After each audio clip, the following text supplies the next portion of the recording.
speaking, you could just turn it down. Yep. I'll let you know when we're live. Wait a second, though. Like, give it a sec. I'll cue you.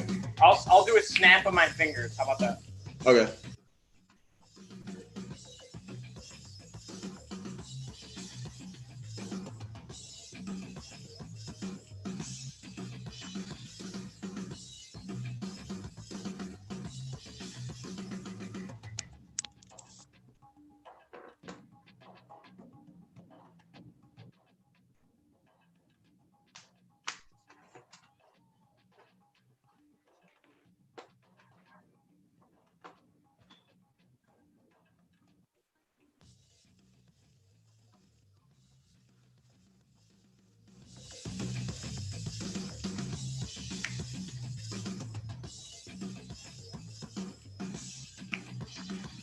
All right. Thank you guys for joining me. This is Kyle Marchak for SmallTalk, and gracious enough to host this event on Orange Heat, actually, due to some small technical difficulties, is Giovanni Heater. Gio, thank you for joining me tonight. Oh, of course, man. Thank you for having me. I'm sorry we had some technical difficulties, but I'm glad we're still able to get this thing up and rolling. Take it away, though. Yeah, I mean, this is a night about boxing, but nonetheless, some chaos already is, it's kind of a nightmare trying to live stream. Who would have thought? So thank you again for hosting this on your account. Of course, it'll be up on SmallTalk soon enough. But we have a lot of young fighters going on tonight. Of course, the fights have yet to be on. We have a football game punching into the time. But Edgar Berlanga to start it off for us. Gio, what fights are you looking forward to tonight? Oh, I'm looking forward to all three. You know, the unfortunate thing is that there were supposed to be 4 fights tonight. And unfortunately, Elvis Rodriguez versus Larry Friars ends up getting canceled. Rodriguez tests positive for COVID-19. But I think the 2 that I'm most excited for have to be Edgar Berlanga, and then tonight, Shakur Stevenson versus Clary. It has to be the big one. Yeah, absolutely. I mean, this is a loaded prospect card. All 3 of the guys who are supposed to be winning tonight are, serious young prospects. And between the 3 of them, Felix Verdejo, Edgar Berlanga, and Shakur Stevenson, there's only one loss, and that's Felix Verdejo's. And as a matter of fact, he's 27-1. As we see a clip here on ESPN of Edgar Berlanga, we're really looking forward to that first fight to come up against Ulysses Sierra, who's 15-1-2. Also a highly ranked prospect, although he is more of a journeyman at 31 years old. And that's a super middleweight bout. Following that, we have Felix Verdejo, who's a 5'9", 71-inch reach lightweight at the 135-pound division. He has 17 KOs under his 28-fight career, so another high KO percentage. He's facing up against Masayoshi Nakatani. And the more I look into these fighters, there's all sorts of neat statistics. He has 12 KOs under his belt in his younger career. And as a matter of fact, his last fight was against the up-and-coming and new champion, as a matter of fact, Teofimo Lopez. Who would have thought that? He lost unanimous decision. Of course, Teofimo Lopez, the new champ. If those of you who are boxing fans recall, he just beat Vasily Lomachenko for the belt at the 135-pound division. And, of course, the main event tonight, actually replacing a canceled Miguel Berkelt versus Oscar Valdez fight at junior lightweight, is another junior lightweight belt. Shakur Stevenson, one of the biggest names in boxing right now, and as a matter of fact, the biggest name in boxing for fighters who have yet to get a world championship. He's the 6th best in his division, so he's certainly up for a belt soon enough. But first, he has Clary in his way. He's a 28-2 southpaw, 2 southpaws, and the only 2 southpaws out of the 6 fighters we're watching tonight. Gio, what are you looking forward to in this fight? Shakur Stevenson, a really quick fighter for his age. What are you looking forward to in a possible decision or knockout? How do you think this may go? Well, I think I'm excited mostly because it's one of the 2 10-rounders tonight. So we're really going to see this thing hopefully get into the depths of it a little bit. It's a junior lightweight bout, as you mentioned. But I actually want to take us back a little bit. I want to talk about Edgar Berlanga and Ulysses Sierra, since that's going to be our first fight up tonight. Not to get us off topic, but Edgar Berlanga, 15-0. 5 of them were knockouts, 10 of them technical knockouts, a total of 15-0 with 15 knockouts. This guy is absolutely unstoppable. Every single one of those knockouts being in the first round. He has never taken a fight professionally into the second round. On the other side, Ulysses Sierra, he's a 31-year-old. So it's a 23-year-old in Berlanga against a 31-year-old. We'll see how that impacts. But again, Sierra's a guy who has that longevity to take it into extended rounds. So I'm really curious to see if this is going to be Berlanga's first fight, taking it into the second round, or if Sierra is going to be in for one nightmare quickly here. I mean, you said it best, Gio, and honestly, I mean, you hit the nail right on the head right there. I mean, 15 first round knockouts, and he's 15-0. I've yet to see a strange statistic like that. My older brother and I, who are both huge boxing fans, of course, we're actually looking up the number, and there was a young fallen fighter. I'll have to recall his name later. A late and great young fighter who unfortunately had his career end early due to a terrible accident. He started off his career with 21 consecutive first round knockouts, 21-0. And he ended up finishing off his career, I'm not sure with a perfect knockout percentage, but at 24-0. So, we've seen, obviously, he's a guy who's a contender both for that record and really a contender for the super middleweight belt. He's actually the 8th ranked super middleweight, according to boxrec.com, which has been a great resource for both of us, Gio. If I'm not mistaken, both of us have really been using that to our advantage. I mean, shout out to BoxRec. We've been getting a lot of numbers from them. This is not a paid advertisement, but they're a great resource for the few and far between fights that we're calling tonight, Gio. So yeah, really looking forward to that dynamic. Like you said, 15 first round KOs versus a guy who's never been knocked out. He's never been finished. His only loss going by split decision. So, Ulysses Sierra, more of a journeyman nonetheless, but still a serious contender. I mean, there's nothing quite like fighting a guy who's towards the latter end of his career because they're so much tougher than these younger fighters. Similar to weight of Verdejo and Stevenson is a guy in the 135-pound division, Ryan Garcia. And you look at him, and he's very fast, and he has a lot of finishes in his fight, only a couple decisions in his career. And that's just a quality that you don't have in him yet, is the toughness, which you can't replicate in guys like Ulysses Sierra, who's one of the only older gentlemen on the card. Despite only being 31 years old. Like I said, kind of a prospect card because of Burkelt and Valdez's fight being canceled. And of course, Elvis Rodriguez not here with us tonight. He certainly would have had himself a good fight. Also a double southpaw fight against Larry Friars. But of course, Elvis Rodriguez unfortunately tested positive for COVID-19. I know personally that's an interesting battle. So we wish the best of luck to him. But, the focus is on Berlanga versus Sierra first. Gio, what are you looking forward to in that fight, other than the fact that, there's that interesting dynamic? We see that Edgar Berlanga has a good reach. How do you think that'll play into this fight against a vet like Ulysses Sierra, excuse me?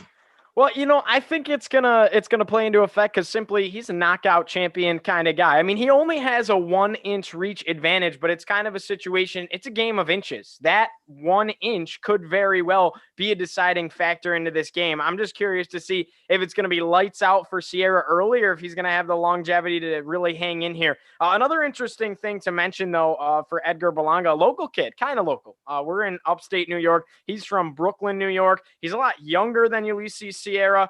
This is another thing to talk about. This is his 3rd fight in the bubble thus far. Ulysses Sierra has yet to play in the bubble. Matter of fact, he hasn't fought in almost a year up to this point. His last fight was January 17th of this year, 2020, so just about 11 months ago. That was against Vladimir Shliskin, and it was a loss for Sierra as well. Edgar Berlanga on the other side, he fought in October, he fought in July before that, and both of them were knockout victories over Eric Moon and Linnell Bowers. So coming out of Brooklyn, he's fought in the bubble a couple of times. He knows that he's not necessarily going to have that crowd to feed off of, and he has the capability to produce his own energy.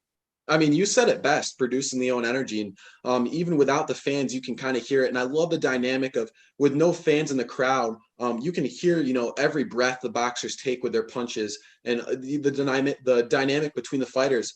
As a matter of fact, I'm already digging into my archives of fights that I could talk about. Anthony Joshua fought earlier today, and I watched that live against Kubrat Pulev, a huge heavyweight bout. And with only 1,000 fans exactly in attendance, you could still hear every hiss and punch that lands with Anthony Joshua's crazy speed at the heavyweight division. Of course, I don't think you've watched that fight yet, but it was certainly interesting to watch these fighters with or without fans in the crowd. And of course, both of them big names in the sport, Gio. I'm certain you'll look through those highlights later. It was an interesting dynamic for sure, but I can assure you tonight for Gio and everyone in attendance that watching these guys with, no fans in the crowd is so interesting. Like I said, you can hear every hiss and every punch. So, it's certainly an interesting dynamic, and how that'll play into the mentals of the fighters. It seems to be even more important. You watch fighters, they start to taunt each other more often because that's all they can hear is each other. So it's certainly interesting. Gio, and the next fight will be Verdejo versus Masayoshi Nakatani. Nakatani previously fought Teofimo Lopez, so both these guys experienced, even for younger fighters. Similar numbers really, 27-1 in Verdejo and 18-1 Nakatani. Of course, Verdejo, the bigger prospect with a higher knockout percent, or not knockout percentage, excuse me. But he has a 71.5 inch reach at 5'9", which is pretty impressive. What are some numbers you're thinking of that could play into the dynamic between Verdejo and Masayoshi, who are both right-handed boxers? Well, right now, like you said, they're both right-handed boxers. Felix Verdejo just has a half of an inch advantage in his reach tonight, which very well could end up playing a difference. Verdejo currently stands 5'9", and he is, a decent. They're obviously both in the light division. They have to weigh in at the same amount. But I could just see him kind of having that strength advantage. You can just kind of see it in the tone of his body, which is exciting to see. And then on the other side, at 5'11.5" is where Nakatani stands. 71-inch reach for him. A situation where neither one of these guys are American fighters. They're coming to Las Vegas to fight. Interesting to see how possibly traveling could implicate this in any possible way. Traveling in COVID is a different time. We don't know where these guys currently are living and staying. But Felix Verdejo fighting residents in Puerto Rico. And then on the other side, Nakatani is from Osaka, Japan. So I'm just curious to see how possibly the traveling could implicate at all as well in this fight. And then Felix Verdejo, 28 total bouts and 135 rounds. On the other side, 131 rounds and 19 bouts for Nakatani. So just that trend with more bouts, one more bout and less rounds. Nakatani hasn't necessarily experienced the depth of a fight, which means he could get some early knockouts, but at the same time, maybe he won't have the longevity to last. So this is an interesting fight, to say the least. Yeah, I mean, that's honestly the best way to put it. I mean, you seriously are the man for those numbers, Gio. Like I said, shout out to BoxRec. I mean, they've been an awesome resource for all of these numbers. But yeah, I mean, 17 KOs for a 28-fight career thus far, and the young career of Felix Verdejo, who is the 12th best lightweight in the world according to BoxRec, which I can certainly agree with. Certainly a name to know. That's an interesting statistic to look at. So a decent knockout percentage that can come into play. Of course, any great fighter at this age will have a good knockout percentage. There's a lot of interesting stuff to look at for sure. No, absolutely, Kyle. Yeah, so like I said, the football game LSU versus Florida is on right now. So we're gonna have to send it to a quick break, and we'll be back with Edgar Berlanga versus Ulysses Sierra. Thank you guys for joining.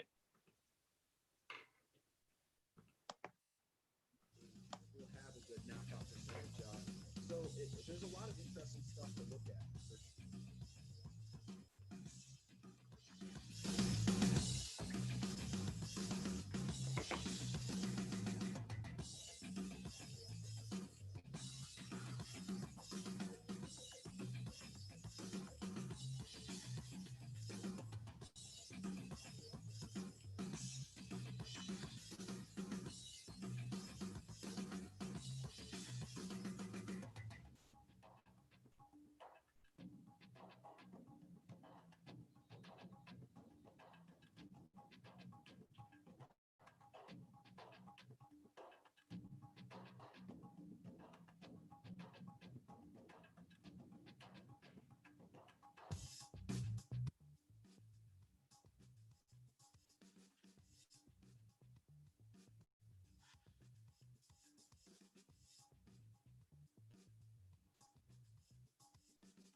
And welcome back to the live stream. Of course, SmallTalk being hosted by Giovanni Heater. Gio being very gracious to host this event. Of course, some technical difficulties, so we had to send it over to your account, and I appreciate all the support thus far. Obviously, technology has been a little bit frustrating as of late, but soon enough we'll have Edgar Berlanga versus Ulysses Sierra up. We have 3 young fighters to watch tonight, as I've repeated myself now. And it looks like we may have some extra time here as this football game that's up on ESPN could go into OT.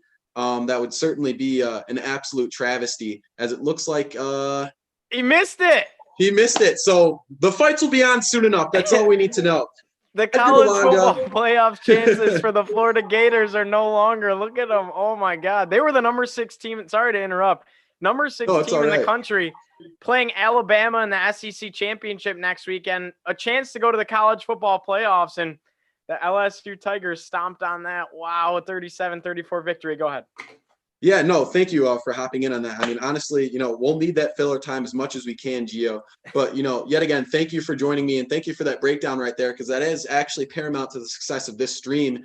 As, now we have the time to send it over to the studio for Edgar Berlanga versus Ulysses Sierra.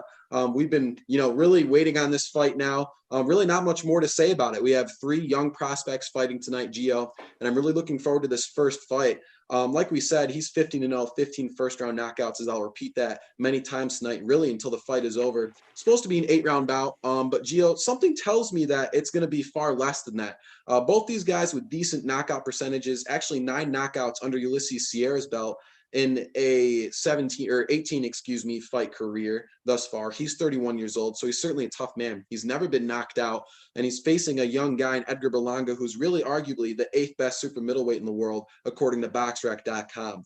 So all sorts of different interesting dynamics to watch tonight, but one thing to note for sure is the chaos of the boxing world. There's been plenty of bouts to talk about in recent history and coming up as late as January 2nd, as I'll mention, Ryan Garcia versus Luke Campbell soon enough. And with the chaos of that, we've seen 2 fights canceled already on this card. Earlier today, we found out that Elvis Rodriguez, a 10-0 southpaw that you and I were certainly looking forward to watching with a perfect knockout percentage too. The young Dominican kid, unfortunately tested positive for COVID. So his fight versus Larry Friars, who seems to be just another stepping stone in Rodriguez's career, unfortunately canceled. And as mentioned earlier, what was supposed to be in the main event, and Miguel Berkelt versus Oscar Valdez, the junior lightweight title bout, also got canceled. I'm assuming also due to other COVID implications. It's just a part of the nature of the sport, Gio.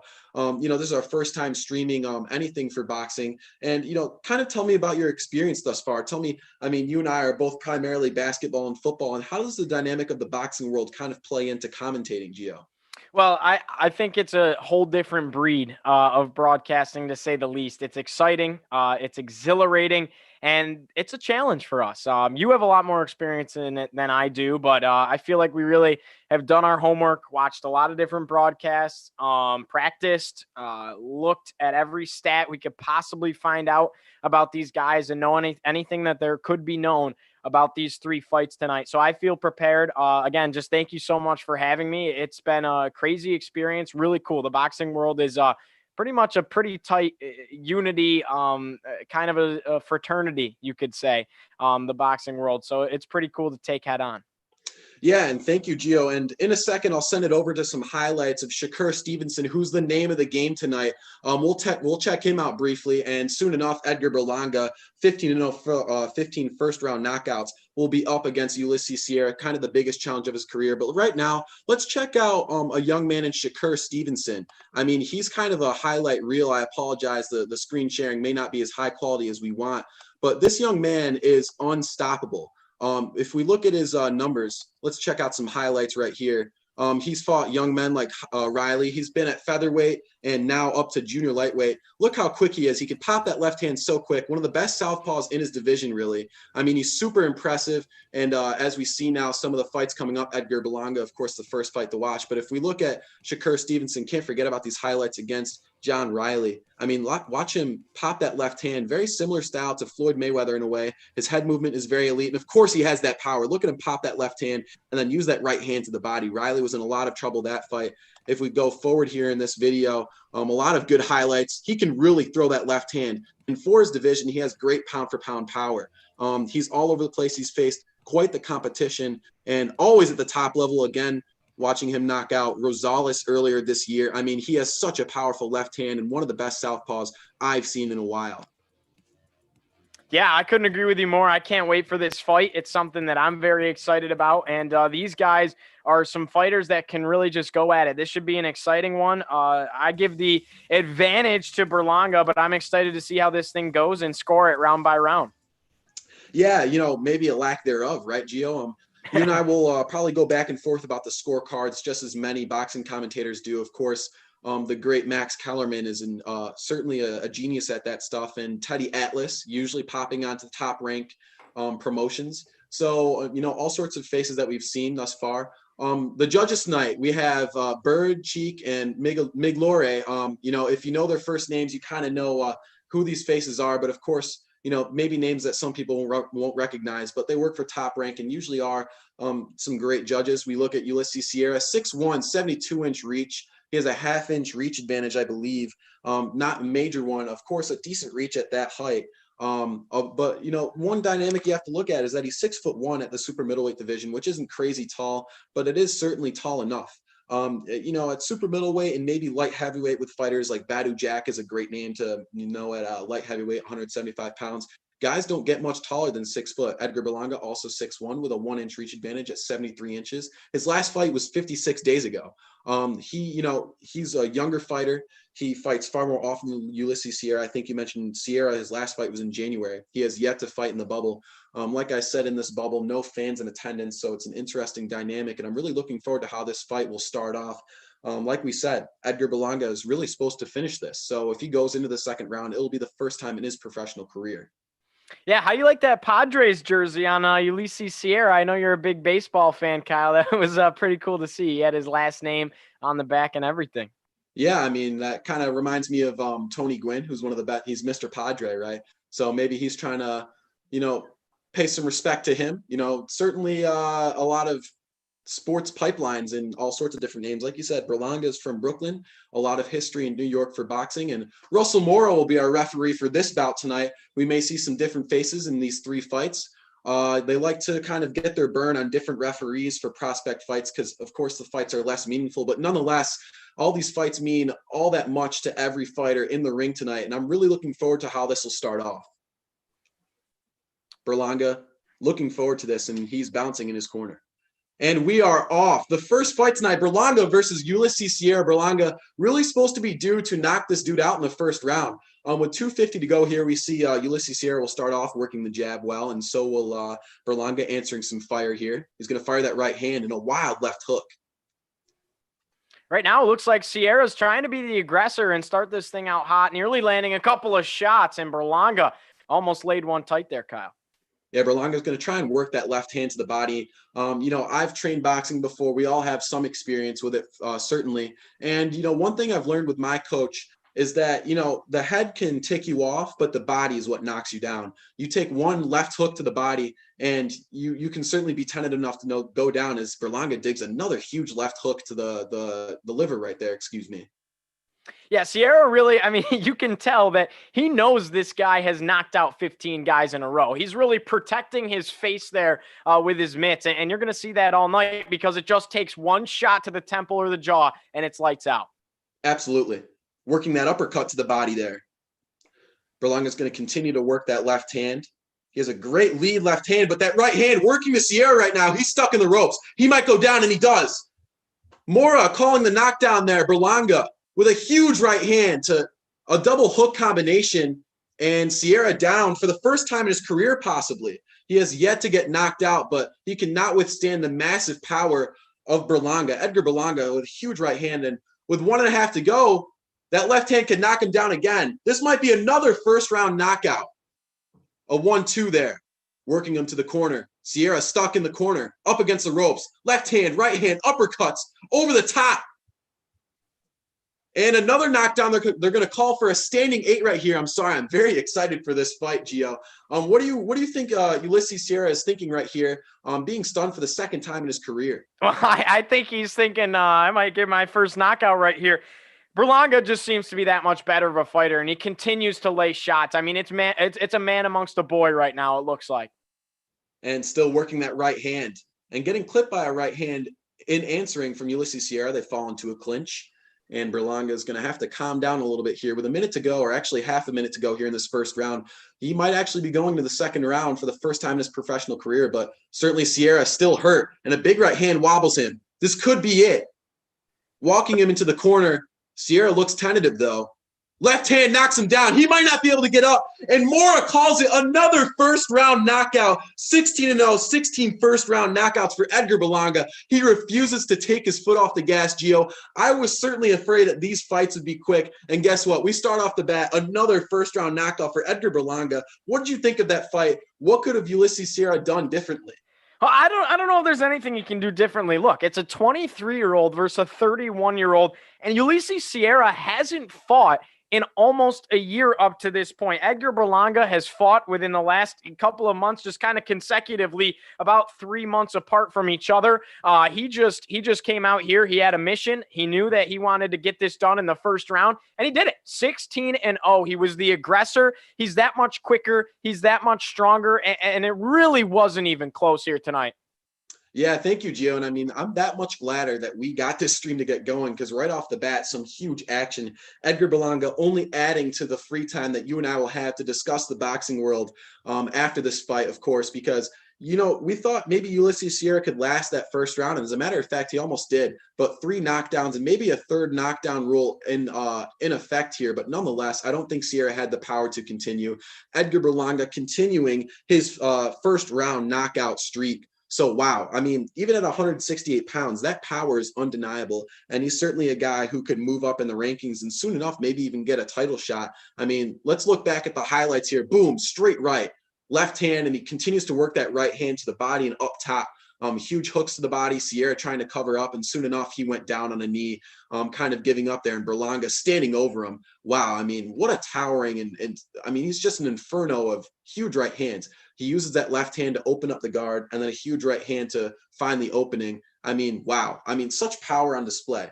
I'll repeat it over and over again. I mean, even for super middleweight, that is insane power. And Ulysses Sierra, who is an experienced fighter and has never been knocked out, mind you, until now, he looked tentative the entire fight. He just couldn't seem to find an opening. And as soon as he ate a shot from Berlanga, he realized this kid's power is legit.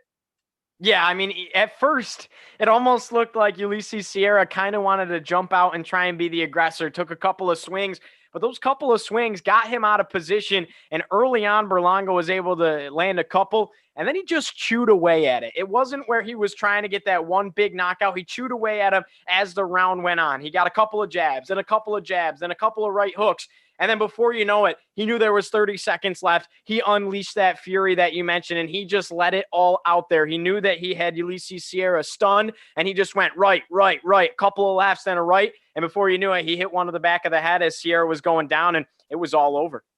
So the Brooklyn faithful continues the success in his career with a 16th first-round knockout in a row. I looked at the numbers earlier with my older brother, who is also a huge boxing fan, and we found that 21 consecutive first-round knockouts is the most to start off a professional career. And he's certainly a contender for that with only 5 more that he needs.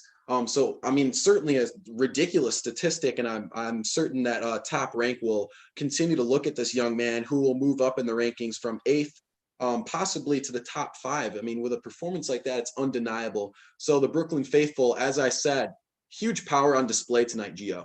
Yeah, absolutely. I mean, don't be surprised if you hear this name for years to come. He's only 23 years old, out of Brooklyn, New York. He's got a 73-inch reach on his 6'1" body. He's an orthodox fighter.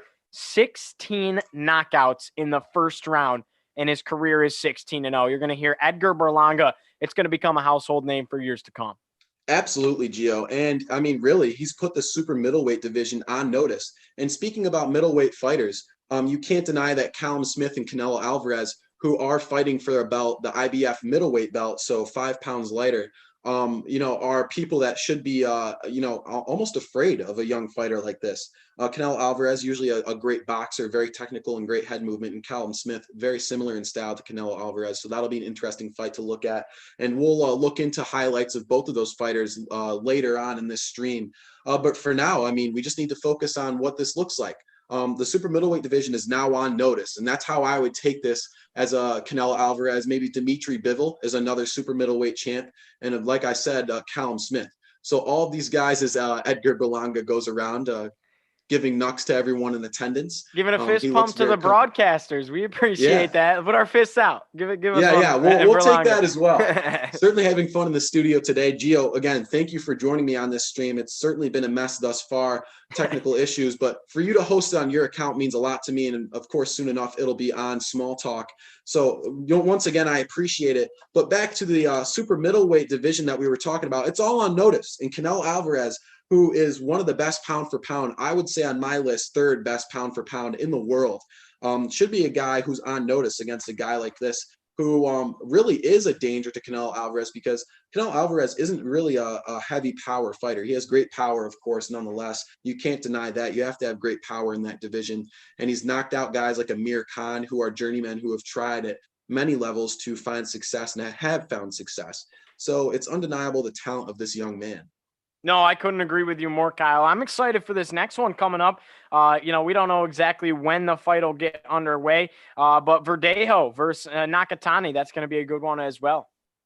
Yeah, I mean, that's certainly undeniable. And, if we could actually look into the fighters that Edgar Berlanga should be, feared of, we're going to check out some highlights of Canelo Alvarez, who is an undeniably good fighter, of course. He's a really talented fighter. And how would that play out against a guy like Edgar Berlanga, Gio? I mean, if we look at Canelo Alvarez's highlights here, he has great power, as we see footage here of him knocking out one of his past opponents. I believe that's Sean Porter on the ground. 20 minutes of Canelo Alvarez's best moments in the ring is the video that we're checking out today. And look at him. I mean, he's certainly big for his division. He's not I apologize for that ad there. He's not super tall for his division, but he's a guy who he's very quick, elite head movement for the division. And, how that would play out against Edgar Berlanga would be interesting. Of course, we can't throw Edgar Berlanga straight into a fight against Canelo Alvarez. He'll probably have one or two more stepping stones in his career. But like I said, soon enough, we'll have Felix Verdejo versus Masayoshi Nakatani. But for now, we're going to take a small break, and we'll come back to you guys with more action here on SmallTalk and Orange Heat.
And welcome back to the live stream, guys. Felix Verdejo versus Masayoshi Nakatani is the next fight to look at. It's actually a 10-round bout, so slightly more experienced fighters here at lightweight in the 135-pound division, which is really, Gio, one of the most stacked divisions in boxing right now.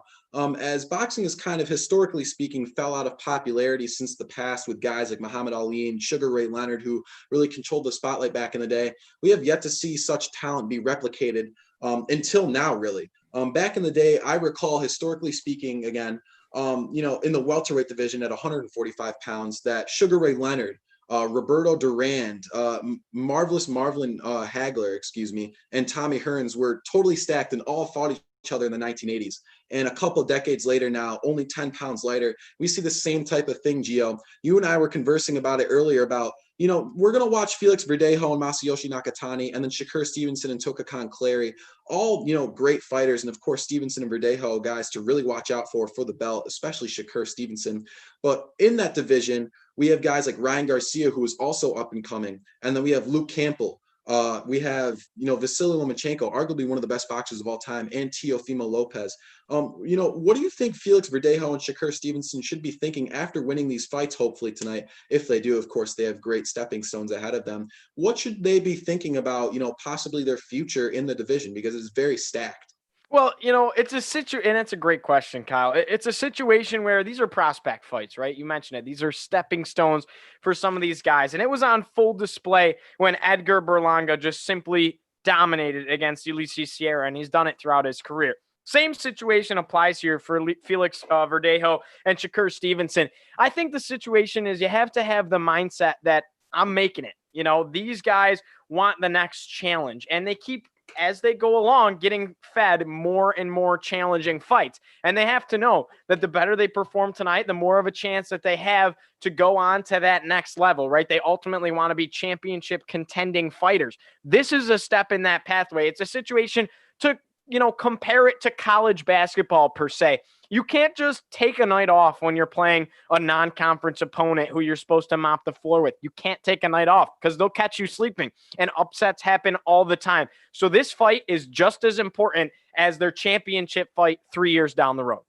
Yeah, you're absolutely right. I mean, like I said, you want to say to yourself that they're just going to look ahead to their next fight right now. But of course, these stepping stones are still difficult, especially for Verdejo against Masayoshi Nakatani. Nakatani, despite also being young, has fought Teofimo Lopez. And Teofimo Lopez is one of the best lightweights I've seen in a while. I mean, this kid is emphatic. He is fast. He's powerful pound for pound. He is super athletic in the division. And he's fought many 12-rounders. And of course, one of the best 12-rounders of his career. He just beat one of the best boxers of all time in Vasily Lomachenko. Vasily Lomachenko, also a guy who's very, despite a lack of height in the division, very athletic and uses all of his reach that, lack thereof, to his advantage. So the 130 and 135-pound division, all these guys should be on standby because right now Teofimo Lopez is that top dog. Even at 130 pounds, we look at Gervonta Davis. He has so much power for his division. There's so many people to worry about. And, we're taking a look at Shakur Stevenson, who's preparing, and of course, Felix Verdejo versus Masayoshi Nakatani up next here on Small Talk, hosted by Orange Heat. Thank you again for hosting it. So we're going to take another small break here, and soon enough, we'll be back for Verdejo versus Nakatani.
And welcome back to the live stream. Orange Heat hosting Small Talk tonight for a huge breakdown of some massive prospect fights, Felix Verdejo versus Masayoshi Nakatani, the fight on our minds right now in the lightweight division. As I've said before, both guys with high knockout percentages. The reach will come into play. Of course, both standing at around 5'9". Masayoshi Nakatani actually at 5'11 and a half, so almost 6 foot. You don't see a ton of 6-footers in that division. As a matter of fact, the guy that I can recall in this division who's had a lot of success is obviously Vasily Lomachenko, and he only stands at about 5'7". So he's actually shorter for this division. And Felix Verdejo, kind of an average height. It'll be interesting to see how that plays in, as we're seeing some footage right now of Felix Verdejo getting loose, throwing some jabs. And, we're going to actually take a look at some highlights here of Felix Verdejo. He's an extremely athletic boxer as we cue into the YouTube clip here. Yeah, Felix Verdejo, you see him there. He looks calm, cool, and collected. And his nickname right now, El Diamante. And you know what that translates to in Spanish? It's the diamond. And that's just exactly how it looks right now. He looks smooth. He looks shiny. He looks ready. And when you think about it, he can kind of be a diamond in the rough coming through this. This is a prospect fight. And if you look at El Diamante, he could emerge as a true diamond in the rough tonight if he can put up a great fight and really kind of make a name for himself tonight. I'm excited to see what this kid can do. El Diamante, what a nickname. Yeah, I know, right? And I mean, it really describes it best. I mean, if we look at these highlights right now, he has a huge left hand despite being an orthodox fighter. He really is not afraid to throw that lead left. Huge uppercuts. He opens up the guards of his fighters and digs into the body, as we see in that clip there. I apologize for the quality. And look at his footwork. I mean, he comes in and out. He tucks his opponents into the corner of the ring. He uses that left uppercut, and he can twist around his opponents. Sorry to interrupt you, man, but we can't see the stream right now. We can't see your highlights. Oh, I apologize for that. I didn't mean to open things up there for you. Okay, there we go. Now we're looking at the clips. I apologize that again. Of course, the technology's been difficult tonight. But, back to the action. If we look at that, we're learning. Huge right hand. He's not afraid to open things up in the guard.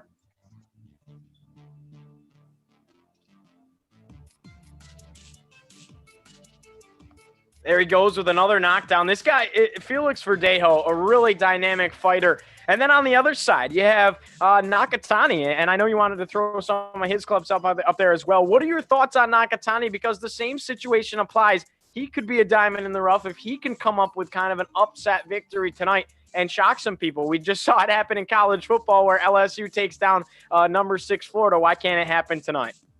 Yeah, I mean, Masayoshi Nakatani, and we'll take a look at his clips in a second, is also extremely athletic. And we're actually going to take some highlights from him against Teofimo Lopez here in a second. I apologize. That'll take a second to get up. But as we look those YouTube clips, Masayoshi Nakatani is, he's obviously big for his division. He fought another bigger guy for his division here in Teofimo Lopez. As we're taking a look at these highlights here, both these guys extremely athletic for the division and also have some decent power. Masayoshi Nakatani, 12 knockouts in a 19-fight career, and he can take some big shots. As we see in this fight here against Lopez, both these guys can trade. Both these guys not afraid to flick the jab. Nakatani very long for his division. Usually we see Japanese fighters a little bit smaller, but he's at 5'11 and a half, almost 6 foot. One of the bigger and successful Japanese boxers we've seen in today's history. Of course, Naoya Inoue at 118 pounds, much smaller, but also with similar success. Look at Nakatani. I mean, early in the fight, he's not afraid to control the pace. He can throw that jab. Teofimo Lopez, much quicker than Nakatani in that fight. And of course, Lopez won that fight by unanimous decision and went on to be one of the best fighters of all time in Vasily Lomachenko. But we keep looking at this clip here. That lead left hand for Nakatani will kind of gauge the distance and control the bout. He has a small reach advantage tonight, and that'll play into his favor, certainly, Gio. No, absolutely. Again, I can't wait for this one. This is kind of that sleeper fight tonight because the headliner is Shakur Stevenson versus Clary, and then it was an expected early knockout for Berlanga against Sierra. So this is kind of that fight expected to be close and expect these two to really go at it in the ring. Yeah, I mean, that reach is going to be certainly important for Nakatani, and I think it'll be an absolute battle. And this might be the only fight tonight that we have that'll go the distance, really. It would certainly be nice to see them go all 10 rounds. But, I mean, the fact of the matter is Felix Verdejo has great power for his size, and so does Masayoshi Nakatani with a decent knockout percentage too. But the fact of the matter is both these guys have gone the full distance, right? And both these guys, despite the youth, are very experienced. Nakatani has fought some of the best in the world, and Felix Verdejo is certainly deserving of similar fights. And honestly, for Felix Verdejo, really the 12th best lightweight, according to boxrec.com in the world, Masayoshi Nakatani is supposed to be a stepping stone for him, but he cannot afford to underrate the power and the reach of Masayoshi Nakatani. Nakatani is supposed to be, maybe a guy to hinder the success of Verdejo. Verdejo and Nakatani, between them, both have one fight that they've lost each. So they both have kind of the experience of losing. And, I've spoken with younger fighters earlier in the career, like Bryce Mills. He's a local icon who said that, in his amateur career, his one loss was one of the best things that's ever happened to him because it humbles him. So how will that help with both these guys experiencing the trials and errors of boxing tonight? And with that, we're going to end it on a quick side note. We're going to send it to commercial now. We'll be back soon enough with Verdejo versus Masayoshi Nakatani. How will the reach play into advantage? We'll be right back and see how that plays out, Gio.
And welcome back. And now here comes the action. Felix Verdejo in the ring, bouncing and looking as beautiful as ever. Soon enough, he'll be fighting one of the biggest stepping stones in his career, Gio, Masayoshi Nakatani. Great reach in this division, both at 135 pounds. But Masayoshi Nakatani, man, I could say that name all day, Gio. I think he's one of the most underrated fighters on this card, really, because he's supposed to be, just like I said, a stepping stone in Verdejo's career. He's the 12th best lightweight in the world, whereas Masayoshi Nakatani is ranked a lot lower. But Nakatani's fought, some huge names. Teofimo Lopez was his last fight. He lost by unanimous decision. So he's gone the full distance against a guy who has fought the best in the world. So experience and on the side of Masayoshi Nakatani tonight, but youth and power on the side of Felix Verdejo, both experienced even for their young careers thus far, and we're almost off to get going. Gio, what are you looking forward to in this fight?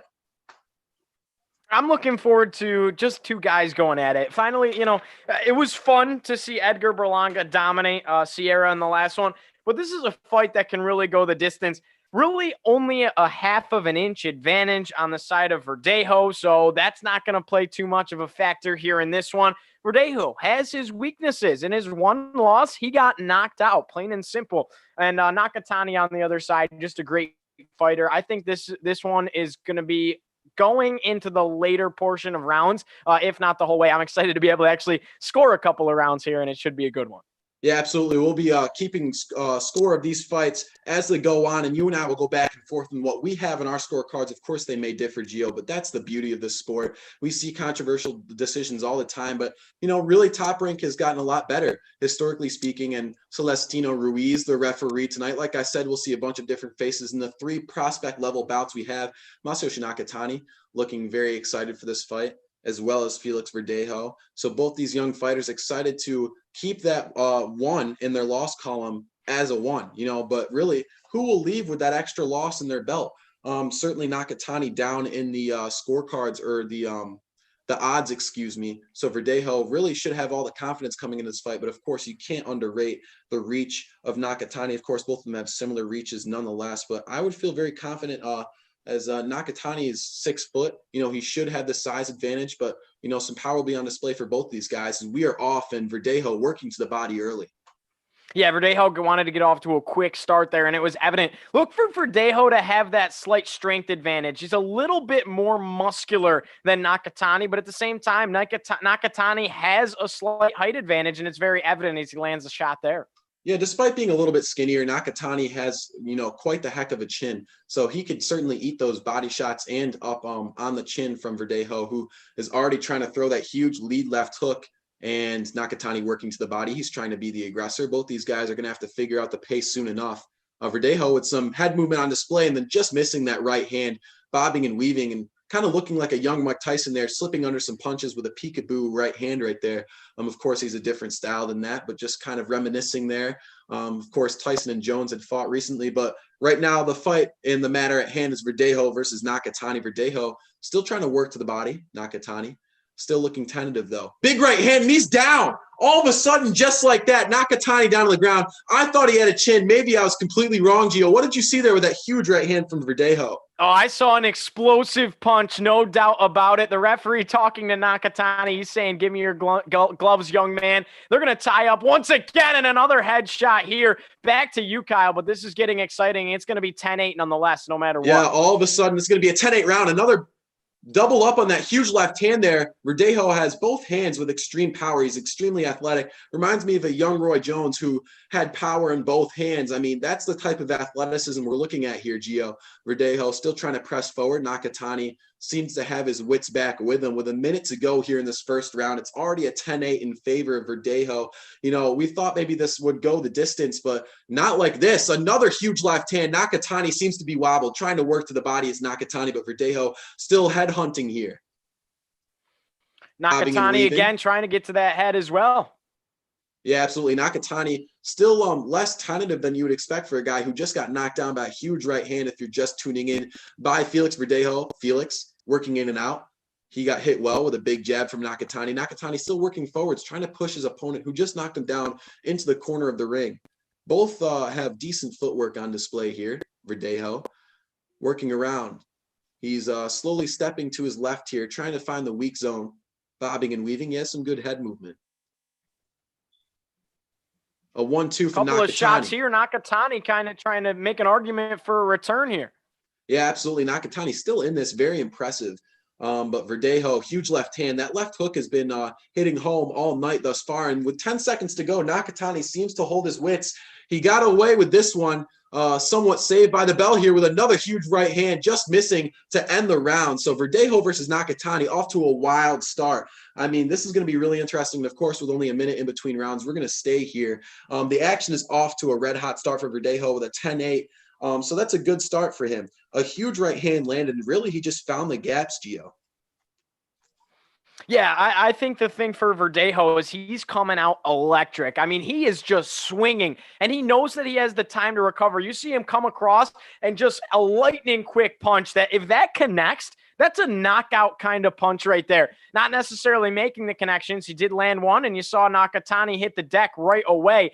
So he lands a couple of those, and this thing could be over real quick. Nakatani doing a good job of bobbing out of the way and avoiding those hits. And then he really has the ability to respond with a jab every time he's able to get Verdejo out of position. But if I'm scoring this round, I think you still have to go 10-8, obviously, because of the knockout.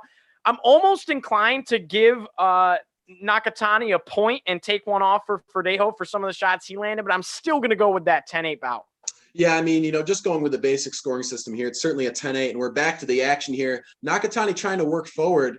One thing I noticed in Verdejo's game plan here is against a guy who has a better reach and is a little bit taller, almost at 6 foot in the 135-pound division in Nakatani, Verdejo's going to try and keep himself within a double jab's distance. And he uses that double jab to gauge the distance and get within reach of a huge right hand. As we saw in that past round, a huge straight right knocked him down. And then that left hook and right hook have been hitting home thus far. So early in this second round with 2.5 to go, Nakatani not looking as tentative as he did last round, trying to work to the body here. Another big right hand, just missing there for Verdejo. Straight right, just missing. He's working with that jab to get within distance. Yeah, these guys both landing their consecutive shots. Really, it's a matter of trying to get each other out of position and being able to defend a punch. And then with a quick response is honestly who's going to win this fight if it ends up being some sort of knockout situation. Yeah, I mean, Verdejo obviously with better power, but Nakatani's got his wits back with him very quick. With 150 to go here in this second round, Verdejo getting back into the ropes, Nakatani trying to work to the body and then up top. They're both changing levels. It's similar to baseball, where really it's the pitch you don't see that catches you off guard. And, with these angles that Verdejo's creating, it's the punches that you don't see that hurt the most.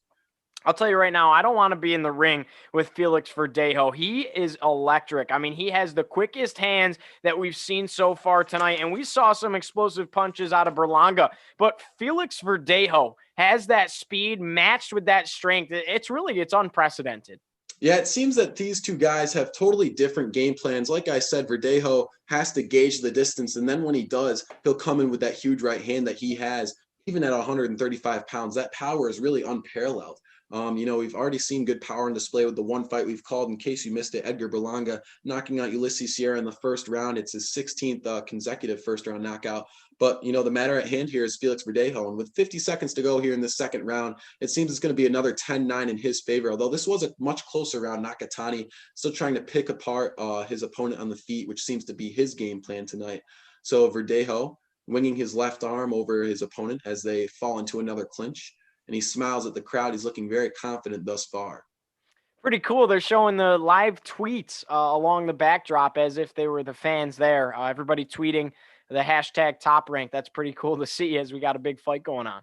Yeah, absolutely. I mean, and another huge left hand just missing as Nakatani works to the body, and Verdejo pushed into the ropes with another clinch. And yeah, like I said, Top Rank is really giving us an awesome production tonight here on ESPN Plus. And to those who are watching, thank you for coming in. A huge left hand just missing again for Verdejo. Nakatani trying to work to the body. Nakatani more tentative again this round, and that'll do it. So, I have Verdejo up in the scorecards, another 10-9 round for him. So, Nakatani needs to, change his game plan a little bit. Obviously, he wants to pick him apart on the feet. But the thing is Masayoshi Nakatani has more knockouts, or actually a higher knockout percentage, He has less fights under his belt with only 19, but 12 knockouts. Whereas Verdejo, who seems to be more experienced despite his youth, has a little bit less power on display, or at least that's what you would suspect, right? But then all of a sudden that first round, he knocks him down with a huge right hand. So really it's kind of a mental factor, Gio. You have that first round, you knock him down, but all of a sudden Nakatani has his wits back with him, and he has a better chin than we expected, really. Yeah, and I'm going to agree with you on the 10-9 for this one. I think you still have to give it to Verdejo. And Nakatani really has to kind of change his game plan a little bit, like you mentioned. Expect him to try and implement some aggressive punches here. Not exactly sure how he's going to do it because Verdejo is that explosive. But we're back underway here, and look for Nakatani to really try and be the aggressor. as Verdejo opens up the round with another big right hand, Nakatani retreating and then pushing him into the ropes. These guys are going back and forth, both extremely aggressive, but Nakatani more tentative than his opponent, Verdejo working to the body and then up top. He'll look for a huge right hand, just missing there. Nakatani waving away, trying to bob away from that huge right hand. If we look back last round, yeah, Verdejo's been working well to the body. And with that, he opens up shots up top, hitting that huge left hook. That lead left hook has been hitting home and kind of creating those extra points for Verdejo. That's been dictating the fight, although that straight right is what knocked Nakatani down in that first round. Nakatani 5'11 and a half, yet Verdejo, who's only 5'9", finds his way all the way up top to huge endeavors with that, left and right hand. He has power in both hands. He's extremely athletic for this division, just missing, with a straight right. Yeah, at this point, I mean, a huge left hook, like you mentioned. Verdejo now looking at another at least 10-9 round here if Nakatani doesn't come back with a response. And you're getting deep after this. It would be the fourth round. Nakatani's going to need a knockdown or two to pull himself back in. Verdejo's starting to run away a little bit. Yeah, I mean, Nakatani's corner has to be telling him that soon enough he's going to have to really turn up the pace, because you can't afford to let a guy manhandle you for a majority of the fight, because by then you'll need a knockout. You'll need really a miracle to happen. I've seen it with other fighters in this division. Vasily Lomachenko waited 7 rounds really to turn up the gas against his opponent, who unfortunately beat him in a unanimous decision fight, in Teofimo Lopez, who has actually fought Nakatani. So Nakatani has quite the experience with a lot of fighters. And you have to know that with guys like Vasily Lomachenko, you can't afford to turn up the gas late. So Nakatani's going to have to change something quick, or else this fight's going to fall into Verdejo's favor. Yeah, I couldn't agree with you more, Kyle. And you see it because you almost see Verdejo playing a little bit more defense here and just kind of being ready for anything Nakatani can throw at him. Verdejo's footwork on display there as he twists around his opponent. Both of them still working back and forth. Nakatani trying to work that jab in there. Of course, both with similar reaches despite the height difference. Nakatani taunting his opponent, working to the body is Verdejo, and then up top, he's been going up and down, changing angles all night, and that's really what's created the openings for him. His angle creation is really elite, and his footwork is also elite and on display. He can work around his opponent, working to the weak side, maybe to the right and then to the left. He switches around and really creates all these openings against this experienced opponent in Nakatani. Like I said, his last fight against Teofimo Lopez, a huge left hand wobbling his opponent, but Nakatani nods his head in confidence. Both these guys still working back and forth. And with the round closing and going into the fourth round, you have to wonder what Nakatani is going to do to change this up. He tries to land a couple of them late there that time on Verdejo, unable to get one to connect. And it looks like that will be the end of the round. Yeah, I mean, that was an interesting third round, Gio. But again, I'm going to have to give that 10-9 in Verdejo's favor. Nakatani's going to have to change something soon, because like you said, soon enough we'll be in those deep rounds, and then Nakatani's going to have to pull off a miracle. Like I said, if I recall, Teofimo versus Lomachenko waited 7 rounds to turn up the gas, which is far too late, really. And that's why even if he won all of those rounds in the latter half, it wouldn't have fell in his favor. Still unanimous decision, as I said, in Teofimo Lopez's favor. And that's something that Nakatani could fall into very quickly here. Coming into this fourth round, almost halfway through the fight, Nakatani's going to have to learn to create better openings and, land significant strikes, really. Verdejo goes up and down, creates openings for that left hand. Nakatani uses that right hand to block that left hand, but it drops when he's trying to defend other punches. So small things like that defensively will help Nakatani in order to create better opportunities later into this fight. Soon enough, we'll be entering this fourth round. Gio, what do you think Nakatani could do to, kind of boost his confidence in the corner right now? I think it's just, he's doing all the right things. You see him nodding his head. He's coming back confidently, and he just needs to stay poised. He needs to play his game and just know that he's one punch away from ending the fight. Really, that's the beauty of the sport of boxing. You're one punch away from winning this thing if he can land a knockout punch. And at this point, unfortunately, Felix Verdejo knocked him down earlier, so that's in the situation he's in. But again, just remind yourself, you're one punch away. That's what Nakatani has to continue to do. Yeah, Nakatani down in the scorecards. If we look at top ranks, they have the scorecards just as we do, 10-8, 10-9, and 10-9 in that order. So Verdejo up 30-26 here. He's created a 4-point gap. And coming into this fourth round, he's certainly looking to continue to split that card open and maybe even end the fight, because as we saw, it's really one punch that can knock him down. Not really power that we expected. Verdejo has decent power numbers, but nothing, exorbitant like we saw with Edgar Berlanga earlier. Of course, totally different divisions, as that fight was at super middleweight. This this one here at just lightweight. But Verdejo looking very comfortable, sitting in the pocket right in front of Nakatani. Nakatani kind of tentative, though. Another right hand almost drops him. It looks like they're going to split him up. No knockdown called. Oh, they will. It's a standing 8, excuse me. So Celestino talking to Nakatani in the corner, who nods his head in assurance. Speaking with the fighter, he seems fine. That's the second knockdown this fight for Verdejo. So another 10-8 round if Nakatani can survive it with 1.5 to go here. What do you think Nakatani's thinking in order to keep his wits, Gio? Well, I think in order to keep your wits, you just got to focus. I mean, Verdejo is lightning quick, and that 1/2 of an inch on his reach has proven to be effective because he's landing punches and Nakatani simply isn't. It's a combination of the explosion and the 1/2 inch reach, but Nakatani is only about 1/2 an inch of landing some big punches. Verdejo on the other side has done so, and you've seen 2 knockouts. This is going to be at least another 10-8 round. Yeah, I mean, the scorecards are blasted almost wide open. It might as well be the 6th round because Verdejo split the card by almost 6 points, it seems now. So Nakatani has quite the work to do. He would have to win every round here on out as Verdejo tripping over the lead foot of Nakatani. So Verdejo with good footwork on display, but the big thing is how he finds space for that right hand, which really is the name of the game for him. It's kind of an odd dynamic. Both these fighters with different heights, obviously Nakatani almost at 6 foot, and then down at 5'9" is Felix Verdejo. So you would think the reach advantage would be in Nakatani's favor, but it is not, as we said, a 1/2 inch reach advantage for Verdejo, and that's proved deadly thus far as he can really reach that straight right over. And he really, right now, still working with that lead left hand, working the jab to the body and then up top. And soon enough, this round will be over. So another 10-8 round in Verdejo's favor, Gio. That's a massive start to the fight for Felix. 27-1 in his career and looking to be 28-1 now. And it could be by knockout. El Diamante, baby. He's having that kind of fight, and he's off to a great start. I mean, it's turning out to be a little bit insurmountable, but hey, we talked about it. All we asked for was a fight that went deep into the rounds. We didn't see a first-round knockout. We're calling some boxing. It's beautiful. We're in the capital of the boxing world, MGM Grand in Las Vegas, Nevada. It doesn't get any better, Marchak.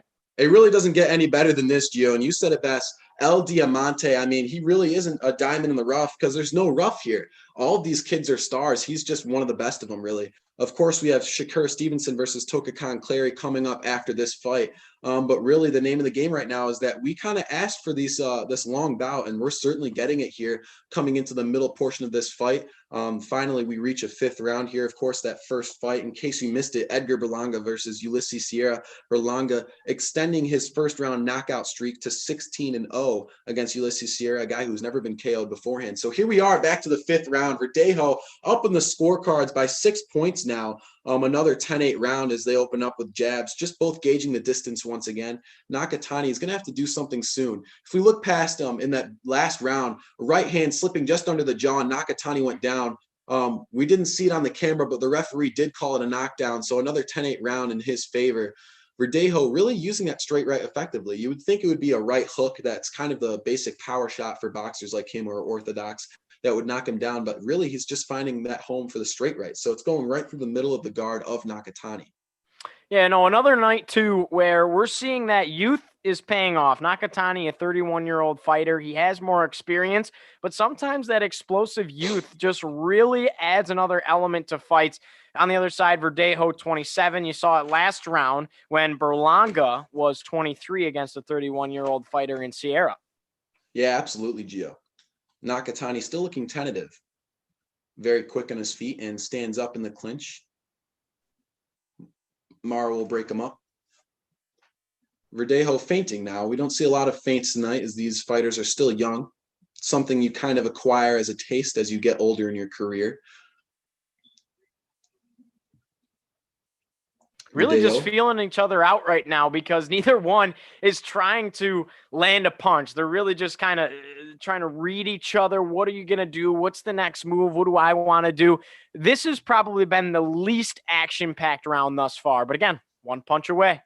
Yeah, I mean, Nakatani waving a huge left hand. Both these fighters obviously a little bit tired because it's been action-packed thus far. A couple of knockdowns in Verdejo's favor here, but Nakatani, his chin is really on display. He's taken 2 huge rights and been knocked down and then comes right back up. nothing really where he's been laid out on the canvas. He gets right back up, and really he's learned how to eat these shots. And it's kind of an experience factor thing, right? I mean, he's faced great guys like Teofimo Lopez, so he knows how to eat big shots. That's undeniable. But Felix Verdejo has just looked much quicker. His footwork is undeniably fast.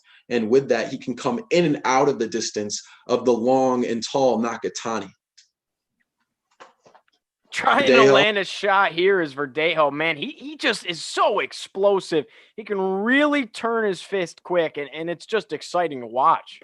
Oh, yeah. I mean, this kid is undeniably really fast for his division, and he comes in and out of the distance and then digging that left hook right into the body of Nakatani. Nakatani answering, but a big right hand for Felix Verdejo. Verdejo working that jab up top and then down low. He's really good at creating these angles, a big right hand, both these guys in the clinch, and they'll have to separate again. So these fighters really going at it here in this 5th round. With 10 seconds to go, it seems it's going to be another 10-9 in Verdejo's favor, although it's really the best round thus far for Nakatani, who has answered to some of the combinations that Verdejo has strung together thus far.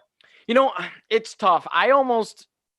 That's tough because Nakatani landed a shot there late in the clinch that almost wants you to give him the advantage. I mean, it was a good shot. Not that it stunned Verdejo on the other side, but that was really the first good punch that Nakatani had landed. It was right to the jaw, temple area along the ear.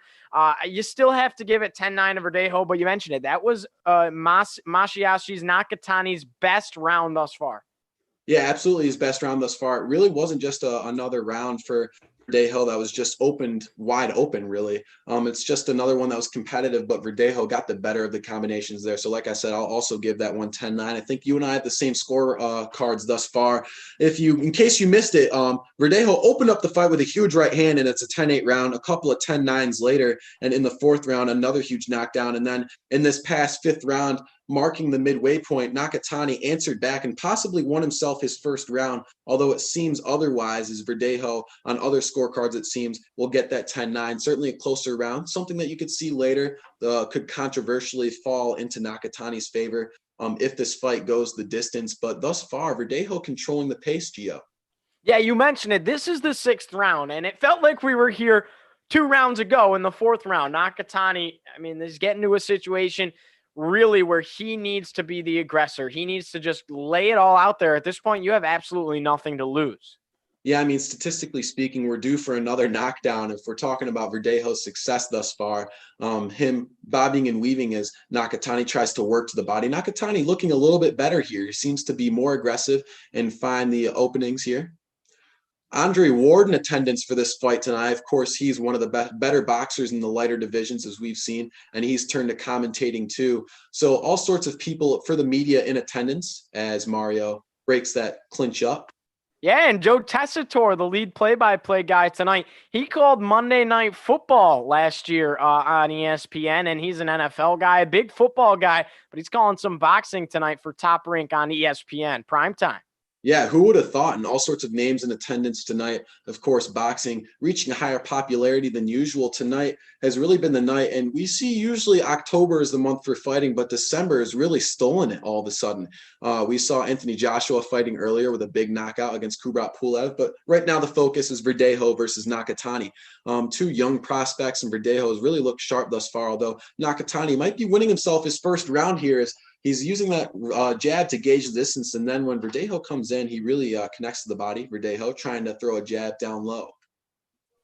Yeah, minute 15 left here. Nakatani really got to do something to maybe catch a win in this round. Otherwise, it's a situation where Verdejo could sweep here. It's only a 10-round fight, not a 12er like you would see up in a championship-style fight. So you're about 4 rounds left. I mean, again, you're in a situation where you need to catch a big win.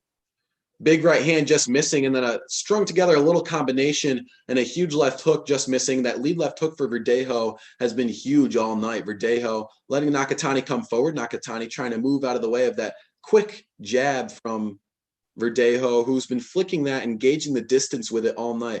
I've seen it with heavyweight fighters where to gauge the distance, they stay within a double jab's distance in order to know that when that right hand is ready, it is within distance to really land. And Verdejo has really used that accurately thus far. I mean, that straight right has been the culprit for those two big knockdowns. And with 15 seconds to go, both these guys trading some combinations in the pocket. They're almost fighting in a phone booth, really, as they've stood right in front of each other. Verdejo with a better head movement thus far. And with 10 seconds in this round closing, that lead left hand kind of landing more often this round in Verdejo's favor. Certainly a closer round as Nakatani trying to turn it around, but I will give this 10-9 in Verdejo's favor. Yeah, and that's been the difference maker. Verdejo's ability to avoid punches. I don't think I've seen a guy move his head that quick since some of the old school fighters that you had mentioned, legends in the industry. I mean, this kid can be really explosive offensively, but his ability to bob and weave out of traffic and Nakatani's big fist has been the difference maker, because Nakatani simply hasn't been able to land that knockdown punch that gets him a 10-8 win in a round, or even a 10-9 win. It's been all Verdejo here at MGM Grand, for lack of a better term, really all Verdejo.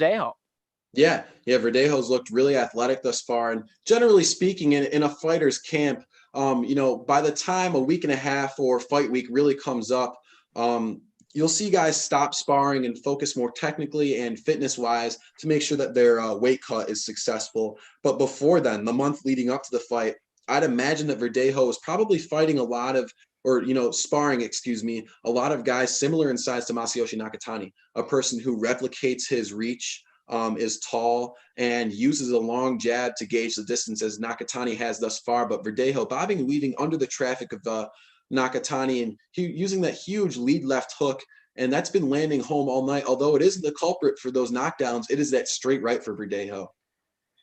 Yeah, 2:39 left to go in this round 7 here. And Nakatani, you can see he's trying to be a little bit more aggressive. It's on display, kind of really trying to extend that fist. Right now, Verdejo has 49 punches landed.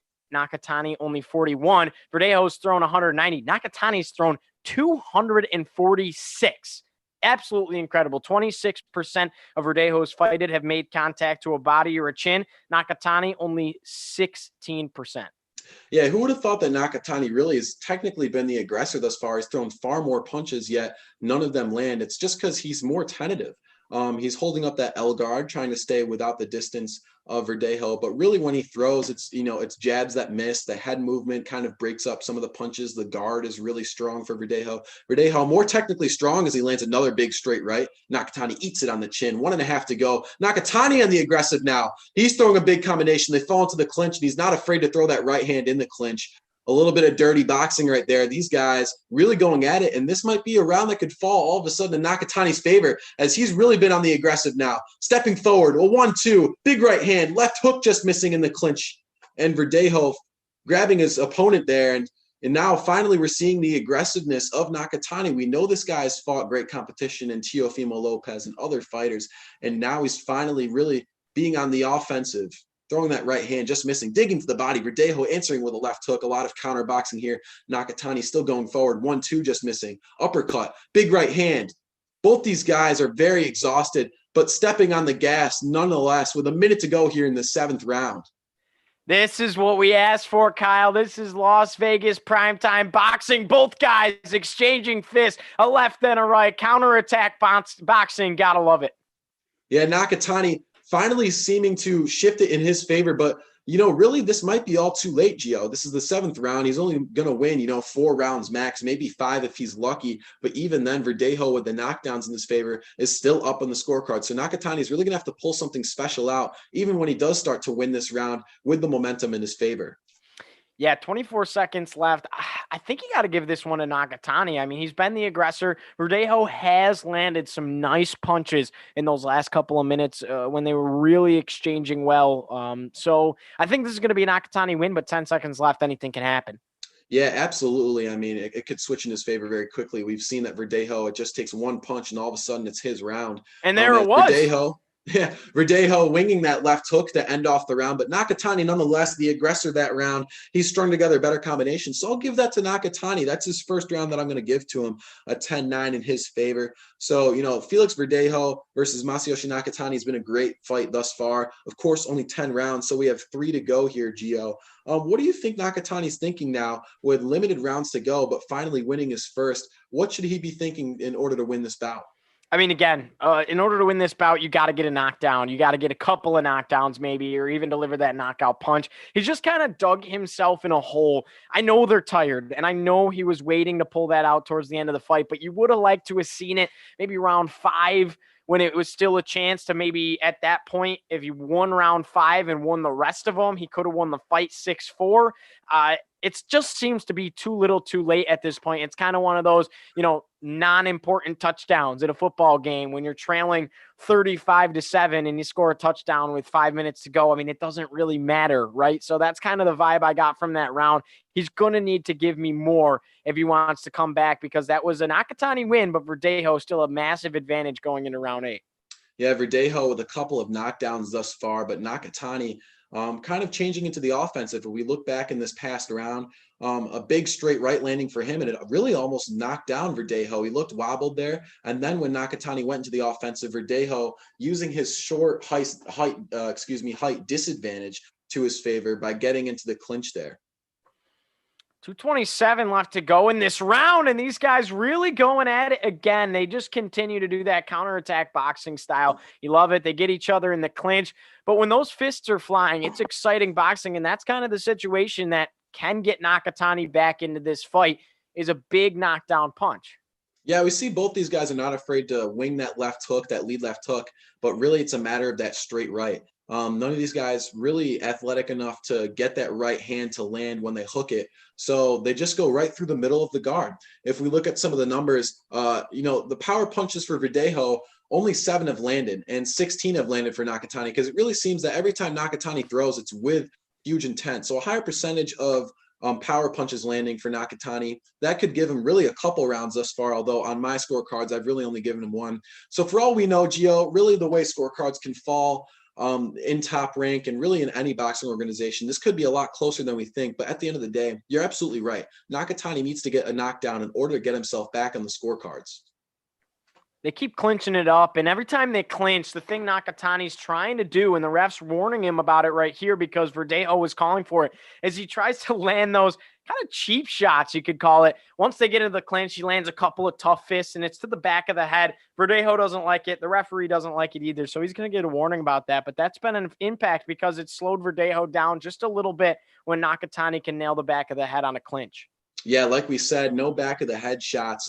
Something we've seen before, even in less mature events, when Conor McGregor fought Floyd Mayweather back in the day. Although Nakatani looks a little tentative right now, a big right hand, and he's dazed.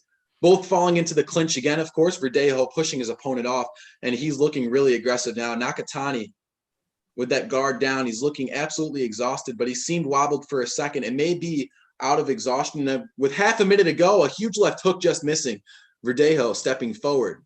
That was a fight-winning punch right there, Kyle. And once they got into the clinch as well, with Nakatani on the ropes, Verdejo knew what to do. He knew to attack the body, getting a couple of body blows right to the lungs and the kidneys of Nakatani. And that could be a difference maker as well, contributing to Nakatani really being winded here late in the 8th round.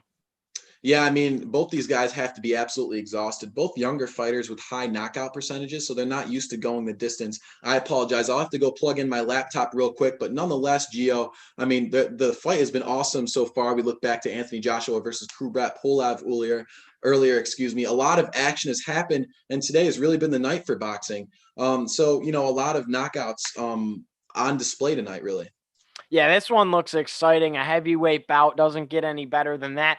And UFC really took a landscape tonight, too, a pay-per-view event in UFC as well. So it's a night for fighting here, a Saturday night where college football isn't really taking the showcase tonight. Army versus Navy. There were games today, but getting closer to bowl season, a lot of big major teams didn't play today, just getting ready for the bowl games and getting ready for conference championship week and everything like that. And, that's a prime time for fighting and other sports to take over. And you saw them take the helm tonight. UFC, 2 rounds of boxing events. I mean, it doesn't get any better.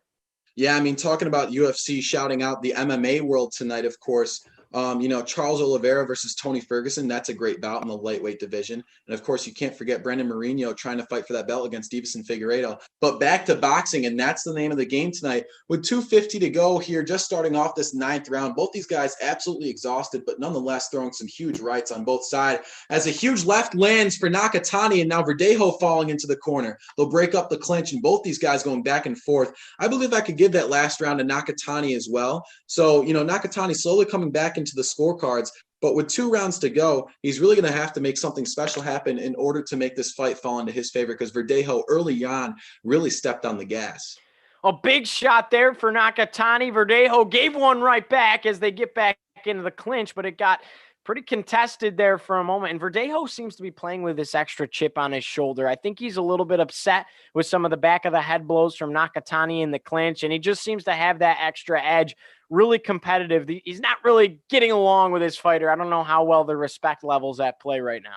Yeah, I mean, really, honestly, if I were them, the respect level should be extremely high between the both of them, because both of them have great competition under the belts despite their youth. Like I said, Nakatani has fought Teofimo Lopez, who is now the lightweight champion of the world. So all sorts of respect should be tossed in between them. But, you're absolutely right. They're fighting like there is none. Both of them extremely aggressive, as there's a huge knockdown, a big body shot. Nakatani working low, and that huge left hand landed. That might have been a right hand, actually, up top. But a huge knockdown, and finally something falling in his favor, a big 10-8. Gio, you and I were saying he's going to need that knockdown in order for this to fall in his favor, and all of a sudden this fight has gotten really exciting. Another huge right hand, and it is all over. Nakatani comes back. Who would have thought? Masayoshi Nakatani with a huge right hand, and it is all over. Felix Verdejo trying to find his way back, but it's just like that. A big right hand, and now Felix Verdejo on the canvas. Unbelievable, Kyle. We talked about it. We said in order to get back into this fight, Nakatani had to land the big blow. He did just that. Just when it looked like Felix Verdejo was going to win this bout, Nakatani said, absolutely not. My experience is that much better. I'm going to come out with the size advantage and height, and I'm going to dominate in the later rounds, and that's exactly what he did. All it takes is one punch, one flick of the wrist. We saw one big one get Verdejo dazed. Nakatani knew he had him on the ropes. He delivered that big strike, and it's all over. Yeah, Nakatani looking very calm in his corner now, taking the gloves off. Of course, Felix Verdejo, I can't imagine how disappointed he is. A huge right hand knocked him down, and then he just repeated the process. Rinse and repeat, a big right hook, and that finished the show for Masayoshi Nakatani. Felix Verdejo really looked like he had this one in his back pocket. He only had to go another couple of rounds, and the scorecards would have probably fallen in his favor, although with that knockdown, that 10-8, would have made the scorecards very interesting nonetheless. So really, we almost go the complete distance anyways, but Gio, that was as exciting as it gets. Next up, Shakur Stevenson versus Tokakan Clary. You guys will watch it here on Orange Heat, hosted with SmallTalk. We'll be right back.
And welcome back on Orange Heat, hosting SmallTalk. Gio, thank you for having me. And of course, this will be on SmallTalk soon enough.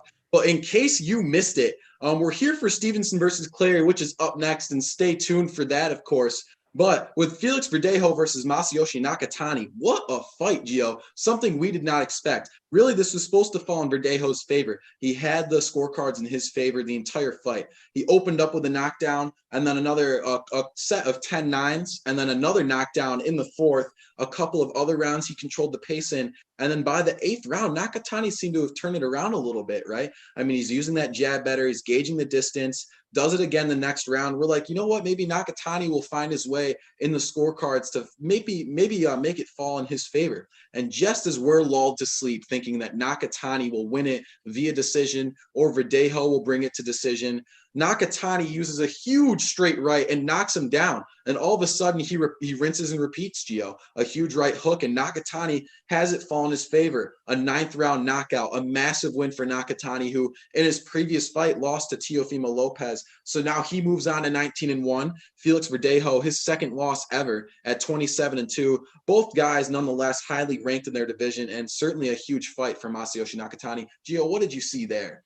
Oh, I just saw a phenomenal fight, Kyle. I mean, this is what we came here to see. He's got that championship belt right there, Kyle. And I'm curious to know what that belt is. I'll have you chime in on that after this. But, you know, Verdejo dominated the entire fight. Every round, it was all in his favor until the final two. And in the final two, Nakatani did exactly what we said he needed to do.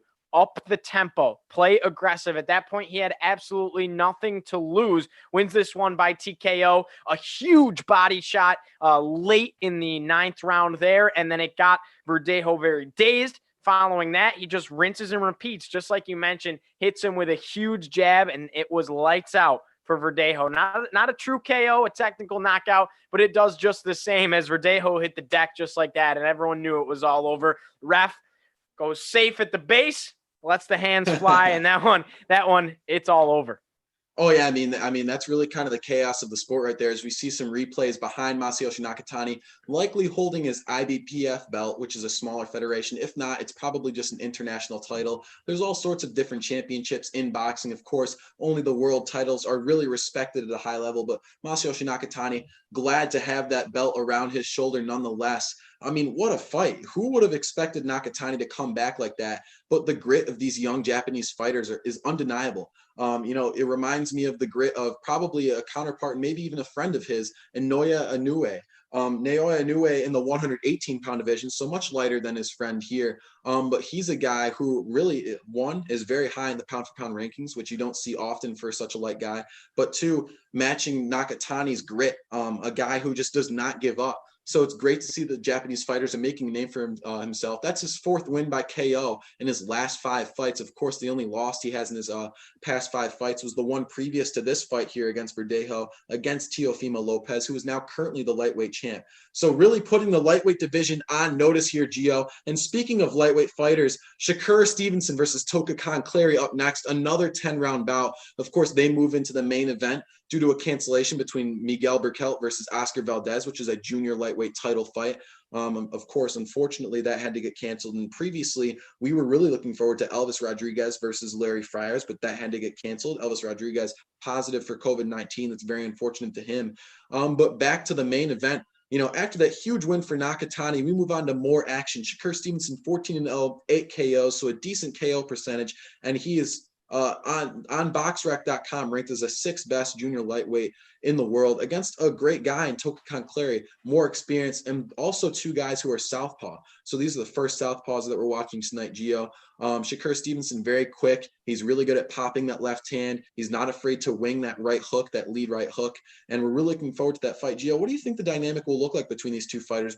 Both similarly sized, but also both southpaw. So essentially looks just like an orthodox fight, except flipped.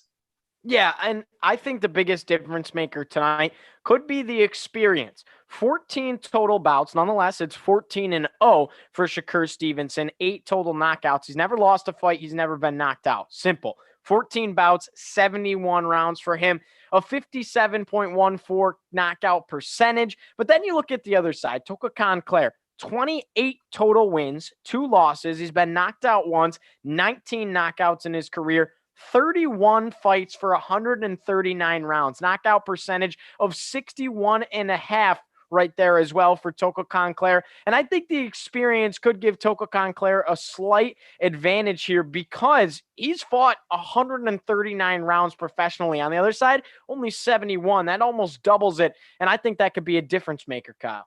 Yeah, I mean, good numbers right there, Gio. I mean, you're really one of the best in the world at that. Those are certainly important statistics because, I mean, both of them actually with similar knockout percentages at almost 60% apiece. But, one's a younger fighter, one's kind of middle-aged for a boxer, more experience at 28-2. Both, very powerful southpaws for the division at only 130 pounds. Sometimes you have to wonder how these guys make that weight. I mean, imagine the cuts they're both making. But as we saw in the weigh-ins last night, both fighters healthy and ready to go, probably walking into the ring at up to maybe 150 pounds. Toko Khan, the slightly bigger man in this bout. We'll be right back here on Orange Heat, hosted with SmallTalk for Stevenson versus Toko Khan Clary.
And welcome back to Stevenson versus Clary here at the MGM Grand.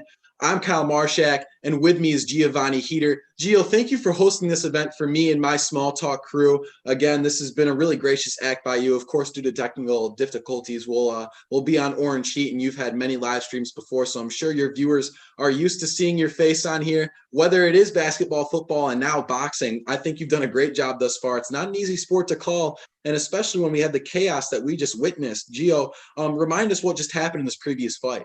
Oh, this preview. Well, first of all, I got to say, thank you so much for having me. And it's literally my pleasure to have you on. It's awesome to see you kind of in your element because we do a lot of basketball and football together and you kill it with that. And usually I do the play-by-play, you do the color. It's really cool to sit back, let you take the charge and just really be in your grace as a broadcaster. We love working together. We grind it out together. Might be going to college together. Yeah. We'll see what the future Thank holds. you. I appreciate it. It's just the passion's clear on both ends. So I'm happy to host it over Absolutely. here and under the SmallTalk name, of course, for you. But you asked the question, what did I think of that last fight to recap? Oh, my goodness, is what I thought of that last fight. Nakatani just came out, and we said what he had to do to claw his way back into that fight was lay a couple of big shots. He did just that. It was all Verdejo through 7 or 8 rounds, and all of a sudden, at the end of the 8th round, he comes up a little bit, and Nakatani may have a little bit of an advantage at that point. And then in the 9th round, it was lights out. A big body shot puts Verdejo on the ropes, and then a huge strike to the chin. Nakatani gets the knockout. What a win. Yeah, I mean, that was chaos at its best, really. It's interesting because you and I were really prepared to take scorecards for this fight, which could have been important. But of course, Nakatani packs it away just as we weren't expecting it. Just as it seemed that Nakatani maybe was going to win a few rounds towards the end, and then Verdejo would have it fall in his favor in the scorecards, he whips out that huge straight right. A couple hooks later, and Verdejo's on the canvas, flat in the canvas, as a matter of fact. So what a crazy fight, and how exciting is that? I mean, we only have 3 fights to call tonight, and already it's felt like we've had the chaos of an entire bout, an entire card to watch of all different sorts of prospects, and we've really only watched 4 people in the ring thus far. So, of course, coming up next is Shakur Stevenson versus Tokakon Clary. Gio, what do you think will play into Tokakon Clary's favor tonight? Oh, I think the biggest thing to talk about here, besides the experience, because he has 19 knockouts, he's 28-2, 139 total rounds. And I mentioned it earlier on the other side, 71 total rounds, but an undefeated Shakur Stevenson with 8 knockouts and 14 victories. But the biggest thing here has to be the reach of Tokakon Clary. 72.5 inches is his reach going into this one. And on the other side, Shakur Stevenson, only a 68-inch reach. So that 72.5 versus 68-inch, that's a big difference. That's 4.5 inches. All the other fights we've seen tonight have been within an inch of each other. Felix Verdejo and Nakatani were within 1/2 of an inch of each other. And in the previous one, Edgar Berlanga and Ulysses Sierra were an inch away from each other. Well, in this one, it's a 4.5-inch gap. And that just really gives that element of being able to play out, extend the fight, be able to land that clutch shot. And really, that's something Shakur Stevenson's going to have to keep in mind because he can't necessarily extend to go for the big punch because he knows that simply if you're going like this, his arm's not going to get there. And on the other side, Clary's shot can land his face just as easily. Yeah, and I mean, Shakur Stevenson, a 22-year-old featherweight boxer from New Jersey. New Jersey and the New York area all have a huge pipeline of boxing. It's really in the culture and it's in his blood. And you can tell with this young man, he's kind of been under the wing of Floyd Mayweather. If you don't know his story, he has a very similar style to Floyd in many ways. Of course, the defensive output of Floyd Mayweather is really unparalleled, except in other fighters like Devin Haney, who are also in the lightweight division. So like I said, the lightweight division, junior lightweight, all around the 135-pound mark, there's all sorts of talent, which is something that I could go down into that rabbit hole for hours, really. But the focus tonight, Gio, Shakur Stevenson, who, despite all the advantages that you listed for Tokakon Clary, is supposed to be due for another stepping stone in his career. He's supposed to end up 15-0, maybe with a 9th knockout for all we know. He has a decent knockout percentage. Both these guys at around 60% of their fights find those knockouts. And there's a lot of, strange statistics that we could look at. We look at Shakur Stevenson's strength. Concentration. I mean, look at him. Even when he's throwing right hand in the heat of battle, he knows exactly where his fighter is. He knows exactly where he's aiming and finds those openings right on time. We look at highlights here. He knocked down one of his opponents, Caraballo, in that last fight with a huge left hook to the liver. A body shot ended the fight, something you don't see often. Shakur Stevenson, being a southpaw, really focused on getting his right foot outside of his orthodox opponents to get within that reach and dig that right hand in the body. We look at Caraballo in that last fight. I mean, so many highlights to look at, and we'll actually show you some right now. Excuse me, this might take a moment. We'll send it over to YouTube and find some clips here. The highlights of Shakur Stevenson. Here's some highlights against Diaz in an intercontinental vacant WBO bout.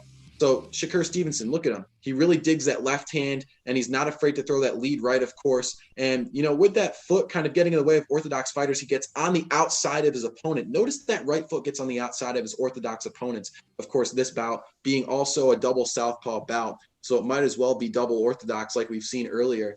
Look at him digging that right hand to the body up top against Diaz. Diaz had a heck of a time with 10 seconds to go in that fifth round. It started to fall in Shakur Stevenson's favor. So yeah, Shakur Stevenson, one of the best southpaw lightweight boxers I've seen in a while, really. One of the best talents that we've seen really in a very long time. Of course, the junior lightweight division and lightweight division has tons of talent. He's nothing quite like other fighters. You could compare him to guys like Gervonta Davis in the way that they've kind of taken over the division, but nonetheless, his style is unique at the southpaw position. Yeah, another thing to look at here, Shakur Stevenson, his last fight comes in June of this year. It was June 9th. It was a victory for him in knockout fashion against Felix Verdejo. And then on the other side, for Tokakan Clary, his last fight came in October against Jonathan Perez. So maybe the preparation time isn't the same, fighting just really a month and a half ago for Tokakan Clary. And on the other side, it's been a long break for Shakur Stevenson. So I don't know how much that's going to play into it. They've each fought within the last 6 months or so. It's been 6 months pretty much exactly since Shakur Stevenson has fought, and it's been about a month and a half for Tokakan Clary. So just something to look at there as these two southpaw fighters are going to go at it in just a little bit. Yeah, it's certainly odd to see a young fighter who's up and coming like Shakur Stevenson take a small hiatus like that. Usually when young and up and coming fighters really fall into the spotlight, they try and fight maybe 2 to up to 5 times a year. I've certainly seen it in MMA and boxing.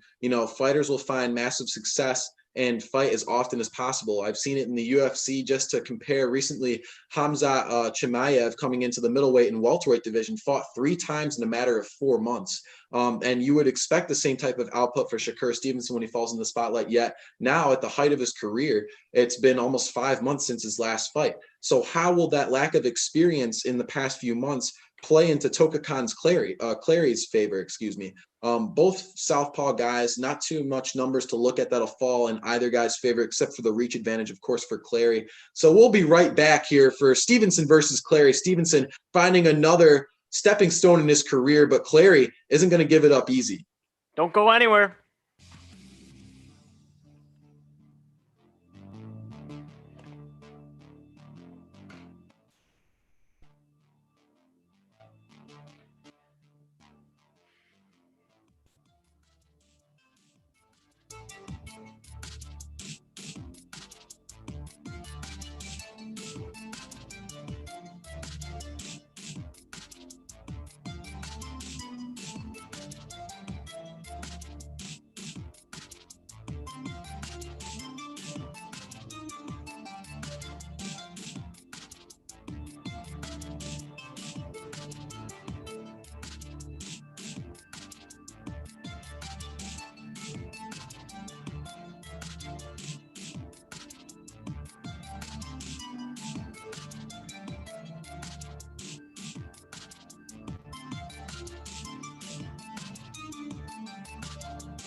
And music welcome sounds back. like Kahoot, Kyle. Yeah, it certainly does. And thank you for that music, Gio. Thank you again for hosting this event for me. Tokakan Clary finding his way to the ring at 5'6", but with a huge reach advantage, something very odd to see at the 130-pound division. But back to the more important talk, Gio. Thank you again for hosting this with the technical difficulties, with the viewers coming in few and far between. I'm glad with the patience that they've had. So shout out to all the viewers coming in right now. Gio, you're gracious enough to host us on your Orange Heat podcast. Of course, you more often are here for basketball and football, but you're taking another stepping stone in your career, as well as I am tonight in my first ever play-by-play stream of some boxing matches. And we've had a good couple of fights thus far. Shakur Stevenson versus Tokakan Clary. The main event is here. Finally, Gio. I mean, you thought maybe we'd be a little bit bored with the fights we've had thus far, but 2 knockouts and plenty of rounds nonetheless, because that first fight, in case you missed it, Edgar Berlanga versus Ulysses Sierra. Berlanga with his 16th consecutive first-round knockout against a guy who's never been knocked out previously, as Shakur Stevenson is making his way to the ring at 5'8", 68 inches in his reach. Nothing too impressive. And his last fight, 168 days ago. He's also a former WBO featherweight world champion. In the chaos of boxing, things get relinquished often. They get vacated. But nonetheless, he's one of the biggest names in sports. And maybe in that hiatus, it had to get vacated for injuries. But of course, a lot of that stuff stays private. As we saw previously, Terrence Crawford is in attendance. If you guys are boxing fans, Terrence Crawford, arguably #1 pound for pound in the world, and often in the corner of Shakur Stevenson. So a lot of guys to look out for in attendance tonight, as we saw. Adrian Broner is calling this fight, and you mentioned another young man who often calls Monday Night Football, also in the position that you – yeah, Tessitore, excuse me for not remembering his name, in a similar position to you tonight, Gio, calling boxing, and that's not something he does too often, but, you know, as a young commentator, excuse me, you have to be able to call everything, like Max Kellerman. That man can really call any sport, but of course boxing is his go-to. So the main event finally here. And if we take a look, Gio, at some guys that they should be looking out for, both for Clary or Stevenson, with a huge win tonight for either guy, who is both of these guys younger in their division and highly ranked at that too. You know, at the junior lightweight division, there's people who should be on notice. Caleb Plant versus Ryan Garcia is a fight coming up in January 2nd for the interim WBC lightweight belt at 135 pounds, which is the weight that we saw previously with Nakatani's knockout against Verdejo. You know, these are guys that all are at similar weights. Gervonta Davis at 130 pounds. He is currently one of the best names in the sport and very powerful to it. You know, it's called Tank Davis for a reason. So all sorts of guys who are extremely popular. And at this weight, I can't stress enough, Gio, there's just so much talent. And Shakur Stevenson's just another example of it. But of course, you can't count out Tokakan Clary. You said there's many reasons. Again, if you would like to repeat that Tokakan Clary will stay right in this fight tonight.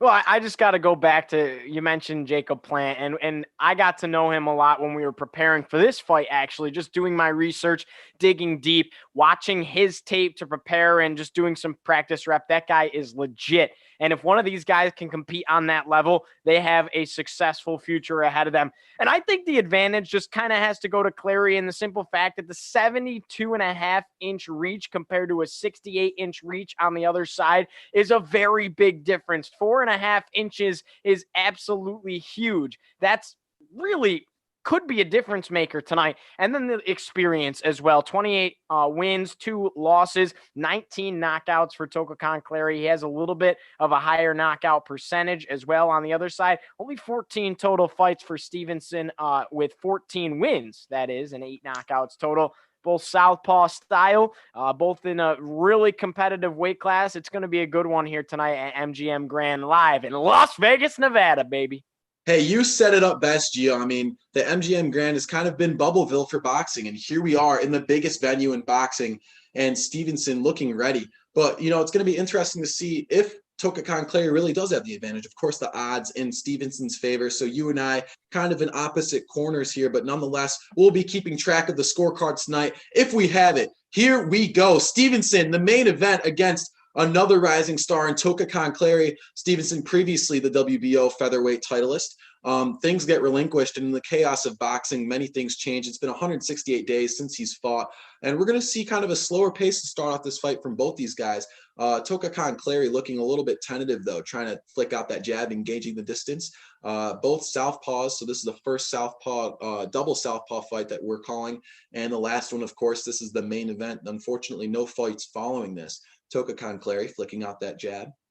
Yeah, just to kind of paint the picture, Stevenson wearing some red and black trunks, a little bit of glitter across his waistline. And then on the other side, Clary, look at those trunks, white with the gold and the red trim. It's got fur. Fur is on his trunks. They got their nicknames on there as well. Clary, his nickname currently is T-Nice. That's what he goes by. And on the other side, Fearless for Shakur Stevenson. So some fancy alias for both of the two fighters tonight, and the trunks are certainly representing that. Absolutely. Adrian Broner in the crowd tonight. He'll be commentating this fight. Nice story to talk about. He came into commentating soon after his career ended. He's certainly a legendary fighter in the welterweight division, fighting against guys maybe in the likes of Canelo Alvarez, although I could be wrong, as Stevenson works to the body here, and a big right hand wobbles Clary working to the body. Big left hand just missing. Kenny Bayless watching closely. He is the longtime referee for Top Rank and refereeing this fight tonight. Like I said, all sorts of different faces in the ring refereeing. And Kenny Bayless will control this fight just fine, but I don't think it'll be too chaotic. Both these fighters very technical, even for southpaws. You see them usually more wild. Southpaw I can name off the top of my head is Prince Nassim Ahmed. He was at 130 pounds, and he was very flashy at that division when he fought back in the 90s. But none of these guys have similar styles. Of course, that was a unique style with Prince Nassim Ahmed back in the day. But now the name of the game and the focus tonight in this main event is Shakur Stevenson. Both these guys trading back and forth, just flicking some jabs, although Stevenson's had the better of the combinations thus far. Yeah, Stevenson got a little bit aggressive there, got Clary kind of off his game for just a second, which is probably with 30 seconds left going to give him a 10-9 advantage if I had to guess. But this has been a pretty even fight so far, Kyle. Yeah, I mean, usually the opening round with more professional fighters, very mature fighters, you can see that it could kind of fall in both everyone's favor. I recall looking back at Tyson versus Jones, which is an exhibition heavyweight bout just a few weeks ago. Sometimes when you see close rounds, you can honestly just give it 10-10. Vinny Pazienza was one of the fake judges in attendance that night, and he gave a lot of 10-10s because it was a close fight. And this is another fight where, because of the maturity of both fighters, kind of just flicking back and forth, engaging each other's distance and pace and how really fast or strong they are, that could be a 10-10 to open up. And that's really how I'll open up the scorecards. Despite Stevenson having the better of those altercations, it really doesn't say much thus far. Gio, what do you think you have?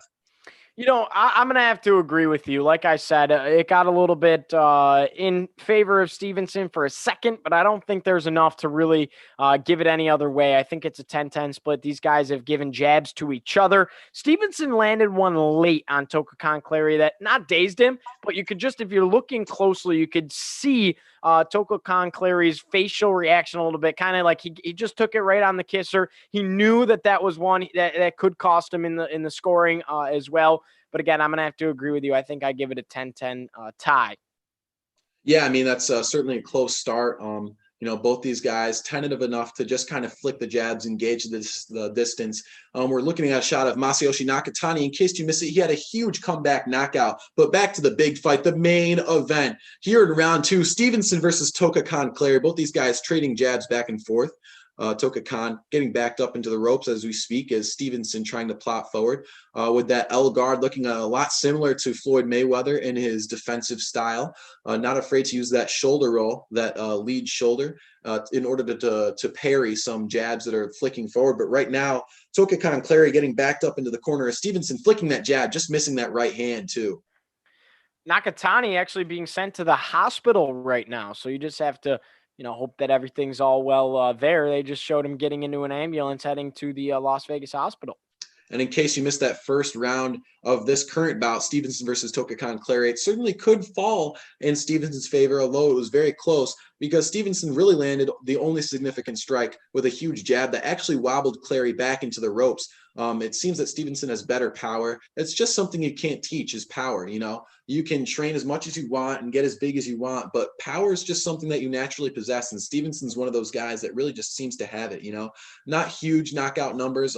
Only 8 of his 14, but thus far the jab has been working well for him. Still plodding forward. He's going to keep flicking that jab. Both southpaw fighters, as I said. Stevenson working to the body. Another right hand. That lead right hook lands well on Clary. Stevenson still working forwards. Clary looking tentative, though, trying to work to the body. Stevenson eating it well. Digs that left hand into the body of Clary. Clary trying to answer back, but Stevenson still plodding forward. Clary flicking that jab out and Stevenson answering. And Stevenson having the better of the altercations thus far. They're not really fighting in a phone booth as Clary continues to back up, and he's using his footwork well, making sure he's not getting trapped in the corner. That's certainly something in the back of mind of Clary, because once Stevenson traps his fighter, he's not afraid to open up some huge combinations.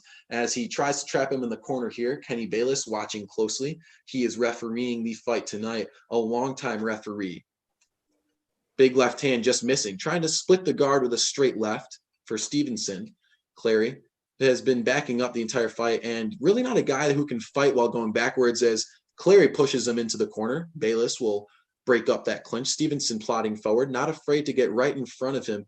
Stevenson with decent head movement. He's pretty athletic at this division, but he's really keeping his head right in front of the center line. How do you think that could affect the fight later on as he's kind of letting that knockout be susceptible, Stevenson? Gio, what do you think? I think Stevenson right now has clearly been the aggressor in this round, and this round's going to have to go to him.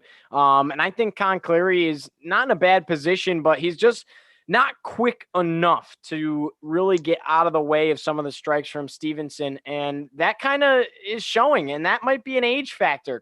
Clary, a lot older than Stevenson, and though there's more experience, there's also an age gap. And what's been the trend tonight? The younger man has been the aggressor. And, though there was a knockout in the second fight, it was still dominated by Verdejo over Nakatani, and Nakatani really just a surprise at the end. But that was an example of the younger guy dominating the fight. And that's sort of the trend we're seeing again here in fight number 3. Yeah, I mean, that's a common narrative, and I like that point, Gio. The younger guy kind of controlling the aggression.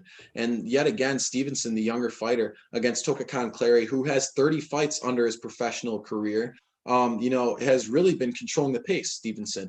So with that second round, I'm going to give that one 10-9 in Stevenson's favor. He had the better of the altercations, and really, looking back at it, really that first round could have fallen in his favor well, although it was close. So, you have to always keep that in the back of your mind that, some rounds fall in Stevenson's favor, and on different scorecards, it could look very different. Gio? Am I allowed to change my first round? Because the more and more I think about it, I think Stevenson won that round.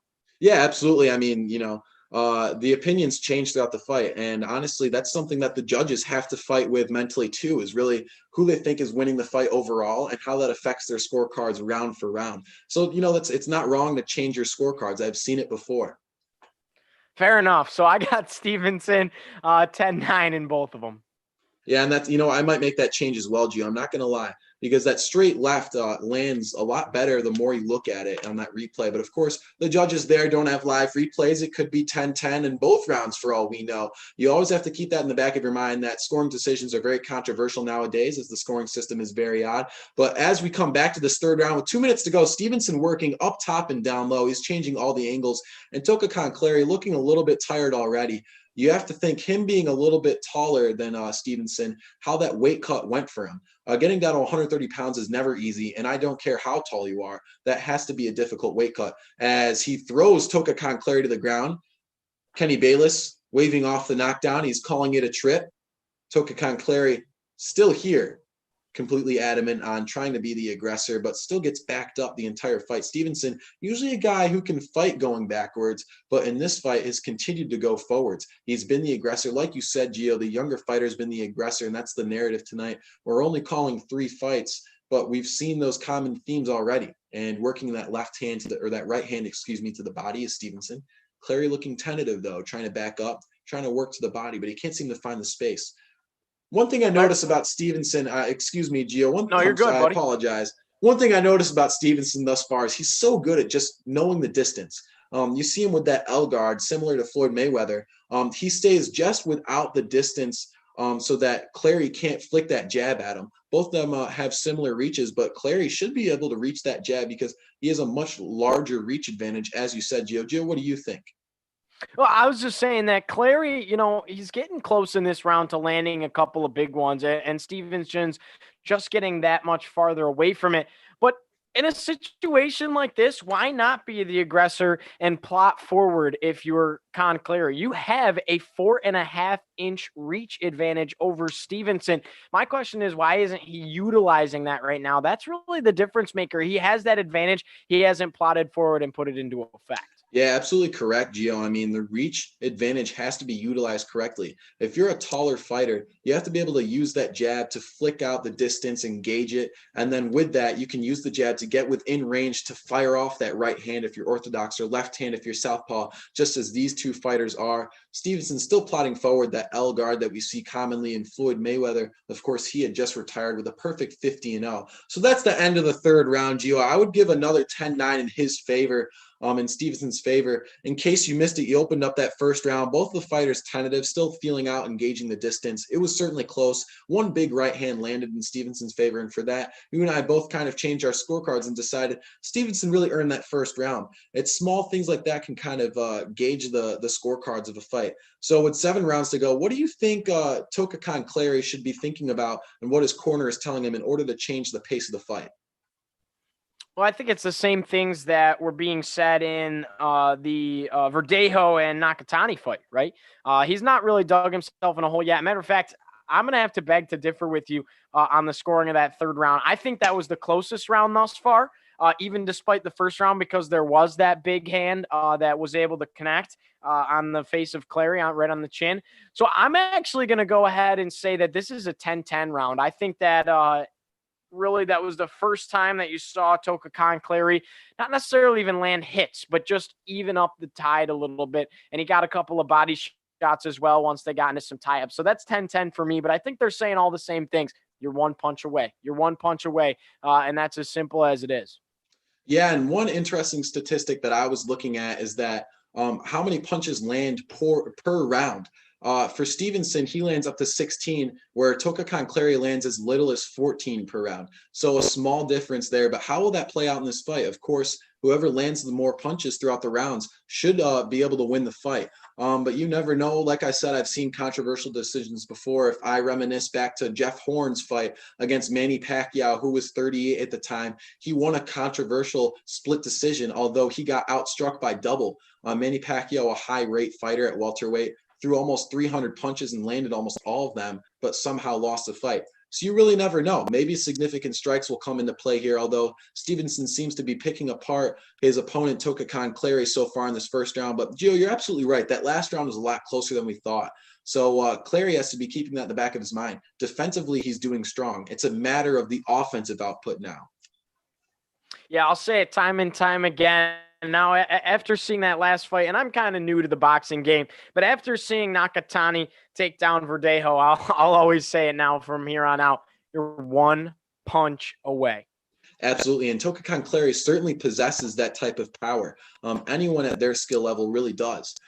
So Stevenson, he has great head movement and he has perfect defense, really, arguably. So, for him, I really wouldn't be too worried about that one punch. But as a mature fighter, despite only being 14-0, he'll probably keep that in the back of his mind. It's small things like that that boxers do in order to keep themselves mentally checked in. Just about a minute left here to go in round number 4. And again, it's Stevenson being the aggressor. Con Clary takes another one to the face and one to the body. And again, I think this is going to be an advantage Stevenson round. Yeah, Stevenson's just been a lot quicker on the feet. Tokakon Clary, his feet a lot heavier than Stevenson. And Steven, with that, he's able to push Tokakon Clary into the corner. Clary nodding his head no after Stevenson continues to taunt his fighter by sticking out his tongue. I mean, he's really a confident young man, and he keeps landing that jab, and with that, he opens up more opportunities. When he flicks out or feints that right hand, that lead right hand, as both these fighters are southpaw, it creates an opening on that left hand. You see Tokakon Clary kind of sticking out his right hand, and that opens up a huge left hand opportunity for Stevenson. So like you said, it's only one punch. So, Stevenson better be worried as Stevenson lands, or Clary should be worried, excuse me, as Stevenson lands a big left hand as Clary comes in and pushes him into the ropes. Stevenson's still plodding forward here. Clary will end the round with just a jab to the body. So another close round, but I'll give the better of the altercations to Stevenson again. Clary trying to be more aggressive offensively, but not enough. And, you can win rounds with defensive output, but at the end of the day, Stevenson's been more aggressive and he's pushing his fighter forward. I agree with you. I'm going to give that round a 10-9 advantage to Stevenson as well. And Shakur Stevenson, really, I didn't have doubts about him, but I thought the reach advantage would play more of a factor as well as the experience for Tokakon Clary. And it really just hasn't played out here tonight so far. But again, one punch away. Yeah, absolutely. And you have to give credit to the footwork of Shakur Stevenson, because that's really the only reason that he's kept himself in this fight. Because honestly, it's hindered the reach advantage of Tokakon Clary. Shakur Stevenson is probably speaking with his corner, Terrence Crawford in his side, who's one of the best boxers in the world, telling himself, well, with my elite head movement, how can I use that to my advantage in a guy who's probably coming in confident into this fifth round now with a heavy reach advantage? Well, he stays just outside of the reach of Tokakon Clary. And then when Tokakon Clary throws, he counters. Tokakon Clary throws that jab, and you see Stevenson will flinch back and forth. And, with his head movement, he stays just outside of the reach of Tokakon Clary. I could say that name all day, really. It's a super good boxing name. Yeah. Tokakon Clary doesn't get any better than that, but Shakur Stevenson's pretty good as well. Oh, absolutely. I mean, he's under the wing of Floyd Mayweather, which is also another well-known boxing name. If we take a look at that last round, some small combinations falling in his favor. Stevenson kind of not afraid to throw that left hand and fire it to the body. And when he does, he creates openings up top as well. So he's changing levels, he's changing sides, changing angles. And with his footwork, he comes in and out of the range of Tokakon Clary. Mr. T. Nice there, eating another left hand as they come out of the clinch. Kenny Bayless reffing this fight closely. Yeah, he gave him a little bit of a warning there, and Stevenson knew it too after he landed kind of a cheap shot there. And again, Stevenson going into the clinch being the aggressor. Con Clary kind of did the same situation, giving it back to him. Body shots out of Stevenson here. He just continues to chip away at the fatigue of Tokakon Clary. Stevenson eating some shots in the clinch here. Bayless watching closely. Kenny Bayless, really one of the best names in boxing for referees. He's a very emphatic referee at that. He's not afraid to warn his fighters. He's a very aggressive one. So I trust the hands of this fight in Kenny Bayless, of course. These guys are certainly scrappy, so there's some worries about that, especially when you're throwing late shots. Not something you want to see too much early on, but Stevenson early on controlling the pace of this fight with a small combination right there. Tokakon Clary eating some shots up top. He has quite the chin for a young fighter. So with a minute to go here in this fifth round, we're almost halfway, and this might be another one that falls in the favor of Stevenson. Stevenson working to the body here in the clinch. Bayless separating them. Stevenson just working looking forwards. at tweets right now, I think everybody would agree with us, Kyle, that Stevenson really has the advantage. A lot of people on Twitter just following the hashtags, hashtag top rank ESPN. Stevenson really dominating this fight right now, but Con Clary, still has some of the advantages. So interesting to see how the rest of this plays out as we're midway through in the fifth round. Yeah, with 30 seconds to go here, Stevenson's conditioning has been peak. His footwork is just far quicker than Con Clary. Clary, of course, with a different fighting style, so maybe that just doesn't fall into his favor. But he's trying to come in and out of the range of Stevenson too. But the problem is Stevenson's just walking him into the ropes consistently. And then when he backs him into the ropes, he opens up some big combinations. So with 10 seconds to go here, Stevenson putting together another small combination as Clary eats some shots up top and then down low. So that's another big round for Stevenson. The fifth one at that falls in his favor, I would say. Another 10-9 in my scorecard. Gio, how did you have that? Yeah, I got that at 10-9 as well. A knockdown that's a 10-8. And it really almost felt kind of like a 10-8. I think that might have been the best round so far out of Stevenson as the aggressor, but obviously not a 10-8, no knockdown. So I'm going to go 10-9. Yeah, I mean, it's an obvious scoring card decision thus far. I mean, Stevenson's controlled the pace of the fight.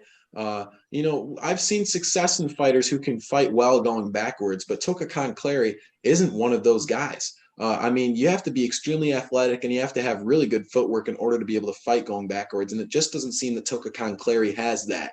So 5 rounds to go. We're halfway through this 10-round fight here at junior lightweight, 130 pound division. So Shakur Stevenson looking and possibly on his way to 15-0 and maybe by knockout. I mean, he's really been aggressive thus far, although it's looking to be possibly a unanimous decision. So Tokakan Clary trying to advance himself, of course, to 29-2, both fighters with impressive records. But nonetheless, Shakur Stevenson controlling the pace of this fight. So we're opening up this 6th round. We're halfway through, and Stevenson has really been the name of the game. He just works fighting forwards. And I was actually looking at footage of some previous fights, and he's athletic enough to fight going backwards. When he fought guys like Caraballo was not afraid to fight going forwards. He was the aggressor like that. And Stevenson landed a lot of big shots going backwards, and that's when he started opening up big combinations. It's about the counter punches, you know. Stevenson, when he sees a jab or an open up a spot, he's not afraid to split that guard right down the middle with a straight left, or just jab and then create space from there. So Stevenson still working forwards. A big left hand lands right there. Yeah, Stevenson just continues to dominate this fight at this point. 2:10 remaining, and that clock continues to wind in the 6th. It's getting to be the same situation that we saw Nakatani in the previous fight, where Clary has to put his foot on the gas or kind of roll over and play dead at this point. Again, you're always one punch away, but Stevenson's strong. He'll be expecting it, and he's dominating this fight.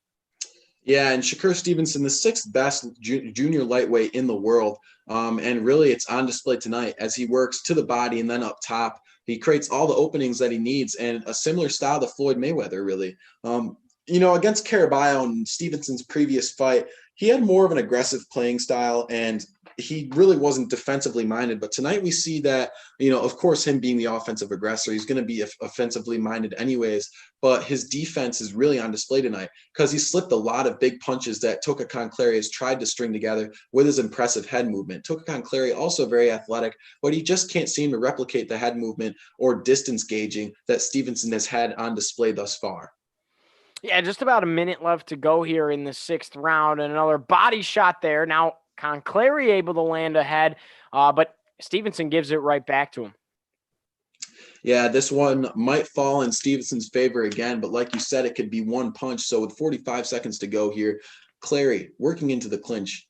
Bayless breaking it up. Stevenson, working forwards. Clary looking for an angle, maybe for a body shot, trying to swivel around, but his footwork isn't really quick enough. Stevenson breaking up the clinch there. A big right hand just missing. That lead right hook for Clary has really been the only shot landing so far tonight, and it is wide open. If you can land it, like you said, it could be one shot, but Stevenson seems to have a good chin thus far in his career. Of course, he has yet to be knocked down or knocked out. He is 14-0, looking to advance to 15-0, and with 10 seconds to go here, both these fighters looking a little exhausted, but Stevenson not taking his foot off the gas just yet, No, not at all. No, he's going to fight out the last seconds of each and every round. That's just the kind of fighter he is. You mentioned it, under the wing of Floyd Money Mayweather, one of the best. And in order to get to that point, you have to have that chip on your shoulder to make every last second count. He's done that here tonight. Yeah, and we've already seen thus far that even late into a fight when the scorecard seems to be in your opponent's favor, it's one punch that ends it. In case you missed it in the previous fight, Felix Verdejo was supposed to be the name of the game, the 12th best lightweight in the world, according to BoxRec.com. But Masayoshi Nakatani says, I don't agree with it. He was previously 18-0 and now 19-1. He actually had a loss against Teofimo Lopez, who is now the lightweight champ of the world. But to answer back, Masayoshi Nakatani, late in the rounds, despite being well down in the scorecards, being knocked down twice into the fight, knocks out Felix Verdejo, a TKO in the 9th round. So really expect anything tonight because we've already seen tons of chaos. So coming into the 7th round, what do you think Tokakan Clary's thinking, Gio, in order to improve the pace of this fight? Well, I think he's thinking that he can use his experience to his advantage. I'm sure this is not the first time that he's been backed into a corner like this. You just have to stay to your roots, stay to the fighter that you know that you are. Go back to your training, dig out some of the tools that you've used in the past, and just use that overall experience and the reach advantage to really close this thing out with 3 rounds left. And here we are, 2.5 to go here in the 7th round. 30 seconds have elapsed. We look at Andre Ward's scorecards. He has it the same as us, Gio, where it's all 10-9s. Although you said there is possibly a round in your scorecard where it was close, and I could certainly agree with that well. Yeah, Andre Ward seeming to agree with me at least, all 10-9s thus far. Stevenson really controlling the pace of this fight well. Stevenson still plodding forward. He is out of Newark, New Jersey. Not too far from here, just outside of New York City. Not at all. I mean, there's a huge pipeline in the Northeast, of course, in the entire area around New York City, and even here in Syracuse, of some great fighters. As we mentioned earlier, Bryce Mills moves on to 3-0. He's a young pro fighter from the area and good friends of really both of us. I mean, we all have connections to both the Team Andrella fight team and really just the fighting spirit around here. And Gio, thank you again for joining me. I know boxing is new to you, as you know, really broadcasting fights is new to me. So thank you again for having me on your show. And well, you know, maybe me vice versa hosting you. Of course, this is for Small Talk, but Orange Heat hosting it due to some technical difficulties. And with 1.5 to go, it's been Stevenson, the name of the game. He's really controlled the pace this round again. He's looking really comfortable and still plodding forward right into the guard of Clary and then throwing punches. Really, they've been fighting in a phone booth all night, standing right in front of each other despite the head movement of Stevenson. So Stevenson flicking that right hand. Despite it being 2:00 in the morning, Kyle, we still have people tuned in to watch some fighting as well, or 1:00 in the morning, I should say. But it's getting late. I can officially say I've never called a game this late at night, so it's definitely exciting to be here. And if you could just close your eyes, you can almost feel like we're at the MGM Resort in Las Vegas. You really can. I mean, especially with the quiet atmosphere that you and I are both calling this in. Thank you again for staying up this late, but it's totally worth it because this is really an exciting fight to watch. I mean, Stevenson's one of the biggest names in boxing right now, and certainly a guy who will earn back his belt soon enough despite his youth. Of course, in the chaos of boxing, things get relinquished, things get vacated. Toka Clary wants to say otherwise, though. He still has plenty of grit here in this 7th round. Check out that tattoo on the right shoulder of let me double check which fighter it's on. Actually, I believe, yes, it's on Stevenson's right shoulder. It's the 2016 Rio Olympics logo. And he was an Olympic fighter in that Olympics. And that's pretty cool to see that he has the Rio Olympics logo. It says Rio, it says 2016, and it's got the Olympic rings right on his top shoulder. And that's one of his main punching arms, a southpaw fighter. That's where the power is going to come from. So that's pretty cool to see. Yeah, absolutely, Gio. That's a good observation for sure. At southpaw, I mean, flicking that right jab constantly, you're going to see that tattoo on his right shoulder. So that's a good observation right there. But you know, in boxing, I mean, I believe he might have been 18 years old at the time, which is extremely impressive in and of itself. But in boxing, you have to be an amateur to go to the Olympics. And just some other notable fighters who have also gone to the Olympics. You look at Anthony Joshua for Britain. He just continued his streak at heavyweight against Kubrat Pulev, continuing his championship status. That was a big knockout in the 9th round for him. And perhaps we could see that in another Olympic fighter tonight as we come into the 8th round, I believe now. And, you know, that last round also going in Stevenson's favor. We apologize straying away from the actual play-by-play broadcast, but really it's been one-sided thus far. Coming into this 8th round, Stevenson versus Clary. Stevenson controlling the pace of this fight thus far. Clary trying to be on the aggressive, but Bayless is having none of it as he's calling off the clinch here, and Stevenson still pressing his opponent into the ropes here. Yeah, Stevenson almost lands one, and Clary's close to landing a couple as well. He came out of this round aggressive. He knows that at this point he needs a knockout. I mean, plain and simple, and that's where we're at. And we saw Nakatani in that situation. Nakatani, I should say, in that situation as well. Man, it's getting late, but but a big fight right here. Yeah, we're past the 1 a.m. mark. Who would have thought we'd make it here? The marathon men. Yeah, I've impressed myself certainly, and you've impressed me nonetheless. Here, this is obviously the latest stream that you've ever had, but just getting the work in, just two kids following their dream, right, Gio? And this is totally worth it. I mean, I've always wanted to call fighting, and here we are. I almost feel like we're at the MGM Grand, just as you said. If you can close your eyes, you can almost hear it. Yeah, and this certainly won't be the last time we'll be calling fights. We absolutely love it. This is our second broadcast of the day, called Syracuse Basketball earlier today. Won that one 101 points out of the orange. So it's been a great day of broadcasting. We're just doing what we love. Like you said, two kids with a dream, chasing after them. And hopefully someday we'll be sitting in those arenas on the big boy mics. Yeah, perhaps we'll have a more professional broadcast. Like I said, thank you again for hosting it on your account. Although this is a small talk presentation, obviously fighting it runs deep in my family, and you have connections as well. So it's awesome just to be able to call it, whether it's kickboxing, MMA, and of course we're opening it up with a huge prospect boxing card here. Stevenson versus Clary. Stevenson still controlling the pace of this round. This might be a one-sided affair. With 3 rounds to go, really, or a minute here in this 8th.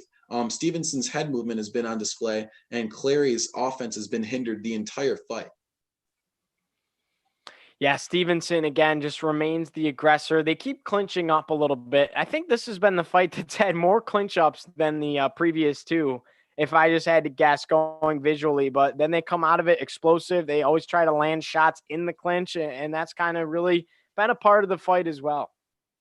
Yeah, Stevenson still flicking that jab, engaging the distance, although Clary trying to come forward now. Clary trying to put some rounds together, but it's far too late.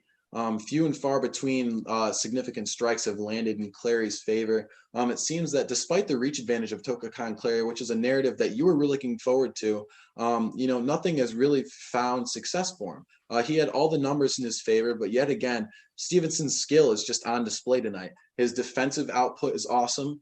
His head movement and his footwork are elite, engaging the distance. And that's another round possibly in his favor. Bayless talking to him after the end of the fight, or the end of the 8th round, excuse me. So Bayless, kind of a legend in the sport, making sure this fight is staying clean, and it certainly is, although the body work certainly looks dirty. Look at Shakur Stevenson digging that left hook to the liver. That's something that could end a fight in a matter of seconds. But Tokakan Clary, a tough cookie, Gio, standing right in front of him and eating a lot of body shots thus far. That's been the name of the game for Shakur Stevenson, who's gauged the distance so well. Gio, what do you think Tokakan Clary could do to change it up a little bit?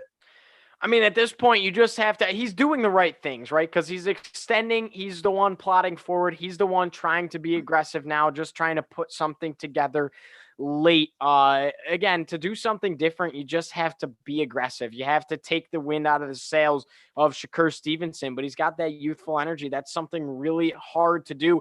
And at the end of that round, Shakur Stevenson was even able to land a nice uppercut with seconds left on Tokakan Clary. That really just was the icing on the cake of that one. Yeah, I mean, you wrapped it up best. That uppercut was big, and not too many significant strikes landed from both opponents tonight, but all of them really coming from Shakur Stevenson. He's just been the quicker man. Obviously, he has that unique Floyd Mayweather-esque reminiscent style of defense. He uses that lead shoulder at southpaw to roll off some of those jabs, and that left hand fired off by Clary, although it hasn't been fired off by Clary too much tonight. So yeah, Clary's got to be thinking in his corner that now is the time to throw his biggest punches. He should be going as hard as he can, really. He's similar to Nakatani in that when he throws, it's really as hard as he can. Nakatani threw more significant strikes through those rounds with intent, despite him losing in the scorecards up until, of course, that last round. In case you missed it, Nakatani with a huge knockout in the 9th round. But the focus tonight, Stevenson versus Clary. Stevenson, it's been a one-sided affair in his favor. He's still working well, though it seems Tokakan Clary, Mr. T Nice, trying to work this round in his favor, and actually it seems like it might be. He's more on the offensive, aggressive side here, but it might be far too late. With 2 minutes to go here in this 9th round, Clary looking to win his first round just with more strikes landed, because Stevenson perhaps a little bit gassed. Gio, what do you think Clary's thinking right now? I think he's thinking again. You just have to land that big punch. That's where you're at this situation. Stevenson even got a couple of body shots as he nearly gets a strike on the chin of Con Clary there. But if you're Tokakan Clary, you just need to extend. You need to somehow catch him off guard to get that big hook and land that KO punch. That's where you're at. And Clary looking a little stunned from a big right hand. That lead right hook has really been landing well all night, whether to the body or up top, as we see for Stevenson. Stevenson still working forward. Clary getting backed up into the ropes as we speak. A big right hand landing up top for Stevenson. Clary trying to throw, but that shoulder roll has been working defensively in the favor of Stevenson tonight as he parries that big left hand, just missing wide for Clary. Stevenson still pressing forward, just missing a big left hand. Flicking that jab out, trying to gauge the distance. Clary still getting backed up. now in the center of the ring, both fighters trying to trade here, a body shot landing for Clary.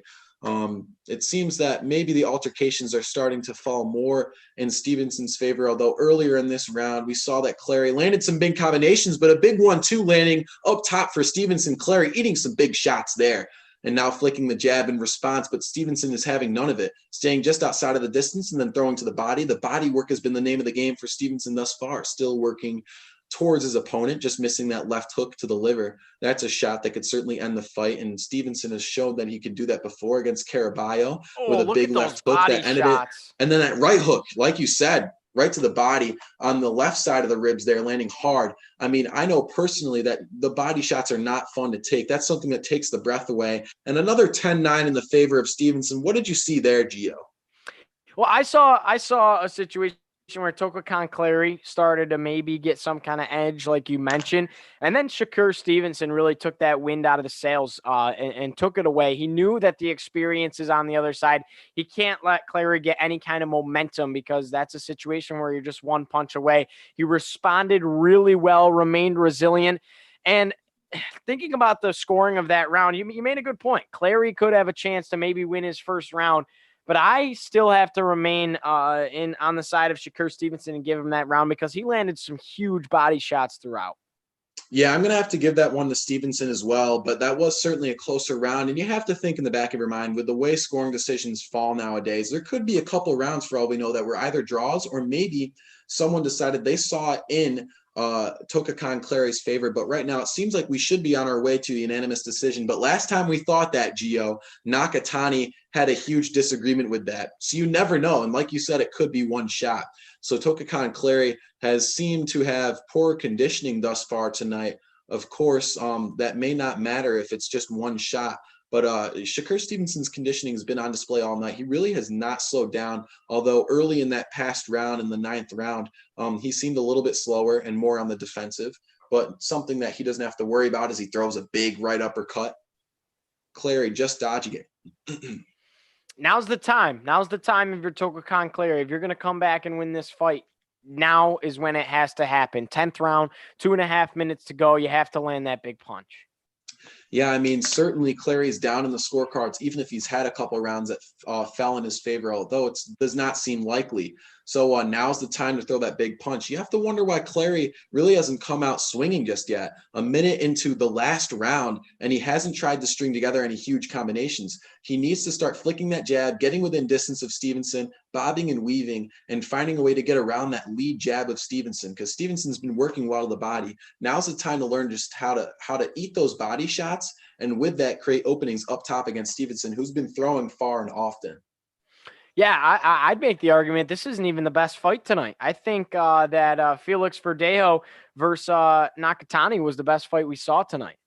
Yeah, certainly that's the fight of the night, and we'll get to that later. But nonetheless, Stevenson on display tonight, a big prospect, really the 6th best junior lightweight in the world, according to BoxRec.com, as Stevenson smiles to the crowd as Clary getting backed up into the ropes, which we've seen so much tonight. Stevenson's so aggressive, usually a guy who's athletic enough to fight going backwards, as we saw in his last fight against Caraballo. Caraballo was the aggressor despite getting knocked out in that fight.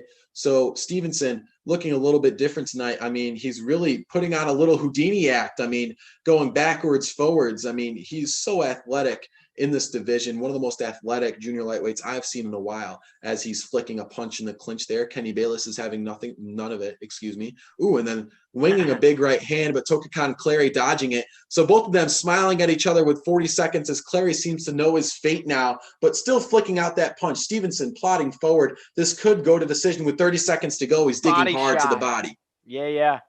That was a big body shot there by Stevenson. I mean, that 29 seconds, he still knows he has to remain the aggressor because you're that one punch away, right? And he's still pushing forward. 22 seconds now left. Clary just trying to throw fists anywhere he can, and Stevenson's in a real good spot right now. Yeah, Clary just too tired to really put together those 2 punches that he needs. And with 10 seconds to go, Stevenson knows he has it in his back pocket. Of course, the decisions can go anyway, so we'll have to see how the scorecards put it but it could be unanimous decision in Stevenson's favor as he stands right in front of his opponent, taunting him, and he shakes his head no in disgust at his performance. I mean, he's just such a high-demand young man, and really an awesome performance. Tokakan Clary, not really happy with his fight tonight, and the doctors checking in on both fighters, they look great.